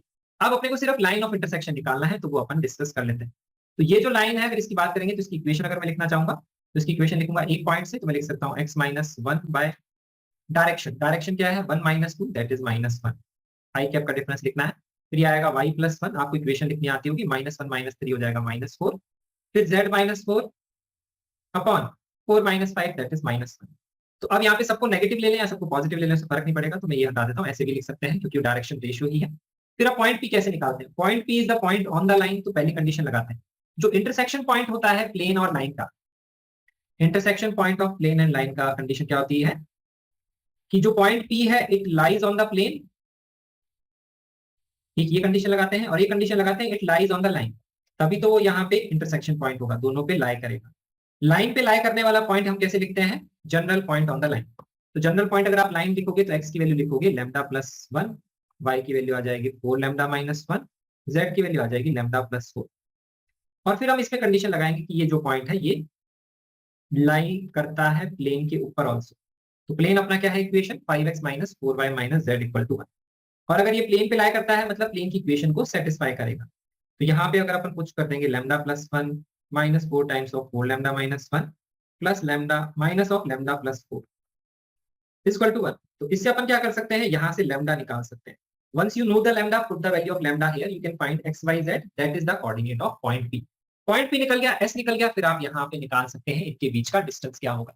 So it is just a lengthy question, calculation है बट बहुत ज्यादा कॉम्प्लिकेटेड कैलकुलेशन भी नहीं है, आपको सिर्फ वो लेंथ्स निकालनी है, पॉइंट्स निकालने हैं, फिर डिस्टेंस बिटवीन पॉइंट्स का फॉर्मूला लगा के हम आंसर निकाल सकते हैं। अब नेक्स्ट हम देखते हैं distance between a point and a plane. इसका फॉर्मूला आपको पता होगा, पॉइंट प्लेन में पुट करते हैं under root A square plus B square plus C square. Distance between parallel planes होता है ये, इसमें बस ये गलती मत करना, जो पैरेलल प्लेन्स होते हैं वो हमेशा उसमें एक्स वाई जेड के कोफिशिएंट सेम, फिर d1 d2 इक्वल टू के लेफ्ट साइड में, फिर ये फॉर्मूला हम अप्लाई करते हैं। अगर कभी भी एग्जाम में क्वेश्चन आता है distance between two planes, mostly वो डिस्टेंस बिटवीन पैरेलल प्लेन्स ही होते हैं, तो आप सबसे पहले यही चेक करेंगे कि वो प्लेन्स पैरेलल है या नहीं। Distance between point and plane वैसे तो होता है परपेंडिकुलर डिस्टेंस, बट इस पे एक और क्वेश्चन बनाया जाता है, वो मैं डिस्कस कर लेता हूं। That is the last concept जो आज की क्लास में अपन देखेंगे। That is distance of a point from a plane parallel to a line. तो इस पॉइंट का इस प्लेन से डिस्टेंस निकालना है पैरेलल टू दिस लाइन। इस तरह से क्वेश्चन एग्जाम में आ सकता है। तो ये जो प्लेन है, ये जो पॉइंट है, वैसे तो हम निकालते हैं परपेंडिकुलर डिस्टेंस, लेकिन अपने को निकालना है इस पॉइंट का इस प्लेन से distance parallel to some line. तो इस लाइन की डायरेक्शन में निकालना है जो लाइन अपने को दी गई। तो पैरेलल जो वर्ड है उसका मतलब यही है कि आपको उसकी डायरेक्शन से मतलब है, उस लाइन के ऊपर पॉइंट से मतलब नहीं है। पैरेलल और परपेंडिकुलर का यही मतलब होता है। तो इस लाइन की डायरेक्शन है 2i cap 3j cap minus 6k cap, अपने को उसी डायरेक्शन में चलना है। और यहाँ पे जहां पे अपन इस प्लेन को इंटरसेक्ट करेंगे, अगर उस डायरेक्शन में चलेंगे वो डिस्टेंस अपने को निकालना, तो अपने को एपी करना है फाइंड। तो इसको समझना बहुत ईजी है, वैसे देखा जाए तो कैसे समझ सकते हैं। अपने को इस लाइन की डायरेक्शन में जाना है, तो अपन क्या करते हैं, एपी की इक्वेशन ही लिख लेते हैं। इस पॉइंट से इस डायरेक्शन में जो लाइन की इक्वेशन आएगी, उसका इंटरसेक्शन पॉइंट अगर आप प्लेन के साथ निकाल लेंगे तो आप एपी डिस्टेंस निकाल सकते हैं। तो लाइन एपी की इक्वेशन कैसे लिखेंगे, इस पे एक जनरल पॉइंट लिखेंगे, डायरेक्शन अपने को पता है किस डायरेक्शन में जाना है। x minus 1/2 equal to y plus 2/3 equal to x minus 3 z minus 3 upon minus 6। फिर अब हमारा क्वेश्चन सिर्फ वो हो गया जो हमने देखा अभी, intersection point of a line and a plane. तो अपन क्या करेंगे, इसको लैम्डा से इक्वेट करेंगे, तो ये पॉइंट लाइन पे लाई करेगा, तो x की वैल्यू लैम्डा के टर्म्स में निकाल लेंगे, तो आएगा 2 लैम्डा प्लस 1, y आ जाएगा 3 लैम्डा माइनस 2, z आ जाएगा माइनस 6 लैम्डा प्लस 3। फिर कंडीशन अप्लाई करेंगे, ये जो पॉइंट है प्लेन पे भी लाई करता है, तो इसको सेटिस्फाई करा देंगे। तो इसको सेटिस्फाई करा देंगे तो अपना यहां से आ जाएगा लैम्डा की वैल्यू। तो ये जो पॉइंट अपन लगाएंगे it lies on the plane also. तो बस ये सिंपल क्वेश्चन पहले जैसा ही हो गया, आप सॉल्व कर सकते हैं। एक्स वाई जेड की जगह पुट कर देंगे तो आएगा 2 lambda plus 1 minus Y coordinate क्या है 3 लैम्डा माइनस 2, जेड कोऑर्डिनेट क्या है माइनस 6 लैम्डा प्लस 3, और ये वैल्यू हो गई 5। इससे आप लैम्डा निकाल लेना। एक बार आपको लैम्डा मिल जाएगा तो आप क्या कर सकते हैं, distance of a point from a plane parallel to a line निकाल सकते हैं। This is what we can do to solve. अब मैं आपको बताता हूं इसको हम एक तरीके से और सॉल्व कर सकते हैं विदाउट फाइंडिंग पॉइंट पी। तो उसके लिए फिर से मैं 90 डिग्री का ट्रायंगल बनाऊंगा। क्यों, क्योंकि मुझे पता है पॉइंट पी का अगर प्लेन से डिस्टेंस लिखना है तो हम ये डिस्टेंस हमेशा लिख सकते हैं। कौन सा वाला, परपेंडिकुलर डिस्टेंस। इसका अपने को फॉर्मूला हमेशा पता होगा, वी नो दिस फॉर्मूला। और मैं क्या करूंगा, इसको ए से ज्वाइन करूंगा यहाँ पे और एक बनाऊंगा 90 डिग्री का ट्रायंगल। ये 90 डिग्री का ट्रायंगल ही बनेगा क्योंकि मैं परपेंडिकुलर डिस्टेंस की ही यहाँ पे बात कर रहा हूँ। अब इस 90 डिग्री के ट्रायंगल में देखो अपने को क्या पता है, अपने को इसकी डायरेक्शन पता है 2 3 माइनस 6, तो अपने को ये वेक्टर पता है, राइट। अपने को इस वेक्टर की डायरेक्शन भी पता है। क्यों पता है अपने को इसकी डायरेक्शन, क्योंकि ये नॉर्मल वेक्टर ऑफ प्लेन की डायरेक्शन होगी। नॉर्मल वेक्टर ऑफ प्लेन की डायरेक्शन क्या है? 1 माइनस 1 एंड 1। अपने को ये भी पता है, तो ये पता है अपने को। तो अपने को अगर ये वेक्टर पता है, ये वाला वेक्टर कौन सा हो गया? This one, this is 1 minus 1 and 1, this is normal vector of the plane. और अपने को ये वाला वेक्टर पता है 2 3 माइनस 6, तो अपन क्या डिफाइन कर सकते हैं? इसके बीच का एंगल डिफाइन कर सकते हैं। जब भी ट्रायंगल में दो वेक्टर पता है, you can always define theta. और अपने को ये थीटा पता है, और अपन ये जो परपेंडिकुलर डिस्टेंस है ये तो अपन लिख ही सकते हैं। इसको अगर मैं लिख लेता हूं डी, परपेंडिकुलर डिस्टेंस अपने को निकालना है एपी। तो डी और एपी और थीटा में हम रिलेशन क्या लिख सकते हैं? इस 90 डिग्री के ट्रायंगल में देखेंगे तो ये बेस है, ये हाइपोटेनियस है, तो अपन लिख सकते हैं that is AP upon D is equal to, यही अपना perpendicular distance D is equal to क्या हो जाएगा? Sine theta. तो एपी अपॉन डी या साइन थीटा है, तो अगर आपको साइन थीटा पता लग जाए तो आप एपी की वैल्यू लिख सकते हैं, वो कितनी आ जाएगी? That will be equal to D sine theta. तो साइन थीटा अपन क्यों निकाल सकते हैं? क्योंकि अपने को ये वेक्टर पता है और ये वेक्टर पता है। तो आप cos थीटा निकाल सकते हैं इसके डॉट प्रोडक्ट से अपॉन मैग्नीट्यूड, तो cos थीटा आ जाएगा तो sin थीटा आ जाएगा। या फिर ये दोनों वेक्टर से आप क्या कर सकते हैं? क्रॉस प्रोडक्ट से भी sin थीटा निकाल सकते हैं। वैसे हम sin थीटा निकाल लेंगे तो वैसे भी इसको सॉल्व किया जा सकता है। तो ये एक और तरीका है। This is a good type of question which can be asked in the exam. Next यहाँ पे हम एक और क्वेश्चन इसी में देखते हैं। Distance of a point from a line parallel to a plane, उसमें था from a plane parallel to a line, इसमें है from a line parallel to a plane. तो इसमें अपन कैसे करेंगे? तो अगर अपने को पॉइंट का लाइन से डिस्टेंस निकालना है पैरेलल टू ए प्लेन, तो ये अपना पॉइंट पी है, अपन यहां बना लेते हैं this is your point P, इसका कोऑर्डिनेट है 382। अब अपने को चलना है इस पॉइंट से पैरेलल टू द प्लेन। तो पैरेलल टू द प्लेन मतलब होगी ऐसी कुछ डायरेक्शन में चलना है। चलो भाई, ये अपना parallel to the plane. Parallel to the plane का तो ये मतलब है कि ये जो भी वेक्टर है जिस डायरेक्शन में अपन चल रहे हैं, this vector must be perpendicular to the normal vector of the plane, यही बोल सकते हैं अपन। तो ये इसके नॉर्मल वेक्टर के क्या होगा? परपेंडिकुलर होगा। ये कंडीशन तो अपने को लगानी है, क्योंकि पैरेलल वर्ड का मतलब ही वही है डायरेक्शन। डायरेक्शन मतलब एंगल का यूज होगा, तो ये 90 डिग्री। अब अपन चल रहे हैं इसके पैरेलल, और एक लाइन है उससे डिस्टेंस निकालना। तो जो लाइन है अपनी ये वाली, suppose this is your line, तो अब ये लाइन है, इस लाइन पे कहीं ना कहीं जाके you will meet, that will be point Q। तो अब अपने को पी क्यू जो है वो डिस्टेंस निकालना है, ये अपना क्वेश्चन। तो अपन ये कैसे निकालें? तो आप देखो क्या कंडीशन अपन लगा सकते हैं। तो Q जो पॉइंट है इस लाइन और इस लाइन का इंटरसेक्शन पॉइंट है, तो जो Q पॉइंट है इस पे लाई करेगा ऑन दिस लाइन। तो इस लाइन के ऊपर जनरल पॉइंट लिख सकते हैं अपन 2 लैम्डा प्लस 1, 4 लैम्डा प्लस 3 और 3 लैम्डा प्लस 2। ये लिख लिया अपन ने, क्योंकि Q अपने को चाहिए। फिर अपने को ये भी पता है कि जो PQ वेक्टर है वो N वेक्टर के परपेंडिकुलर है, ये तो अपने को लिखना ही है, क्योंकि 90 डिग्री की कंडीशन तो लगाएंगे तभी अपन बोलेंगे that we are going in the direction of parallel to the plane. तो अब जो नॉर्मल टू द प्लेन है वो अपने को पता है। नॉर्मल अपना क्या है? 3 2 माइनस 2, ये अपने को पता है 3i cap 2j cap minus 2k cap. और जो PQ वेक्टर है वो भी अपन निकाल सकते हैं। क्यों? क्योंकि अपने को Q पॉइंट अपन ने लैम्डा में डिफाइन कर लिया। तो PQ वेक्टर लिखेंगे तो क्या आएगा? 2 lambda plus 1 minus 3 i cap, फिर j कैप में लिखेंगे 4 lambda plus 3 minus 8 j cap, फिर k कैप में लिखेंगे 3 lambda plus 2 minus 2 k cap. तो अब आपको सिंपल कंडीशन लगानी है कि दोनों परपेंडिकुलर है, तो इनका डॉट प्रोडक्ट लेंगे 0 आ जाएगा। तो डॉट प्रोडक्ट लेके 0 ले लेंगे तो उससे आपको मिल जाएगा लैम्डा। और एक बार अगर आपको लैम्डा मिल गया तो फिर आप क्या कर लेंगे? यहां पुट करके पॉइंट निकाल लेंगे, फिर डिस्टेंस निकाल। तो इस तरह से एग्जाम में क्वेश्चन बनाया जा सकता है। Distance of a point from a line parallel to a plane, distance of a point from a plane parallel to a line.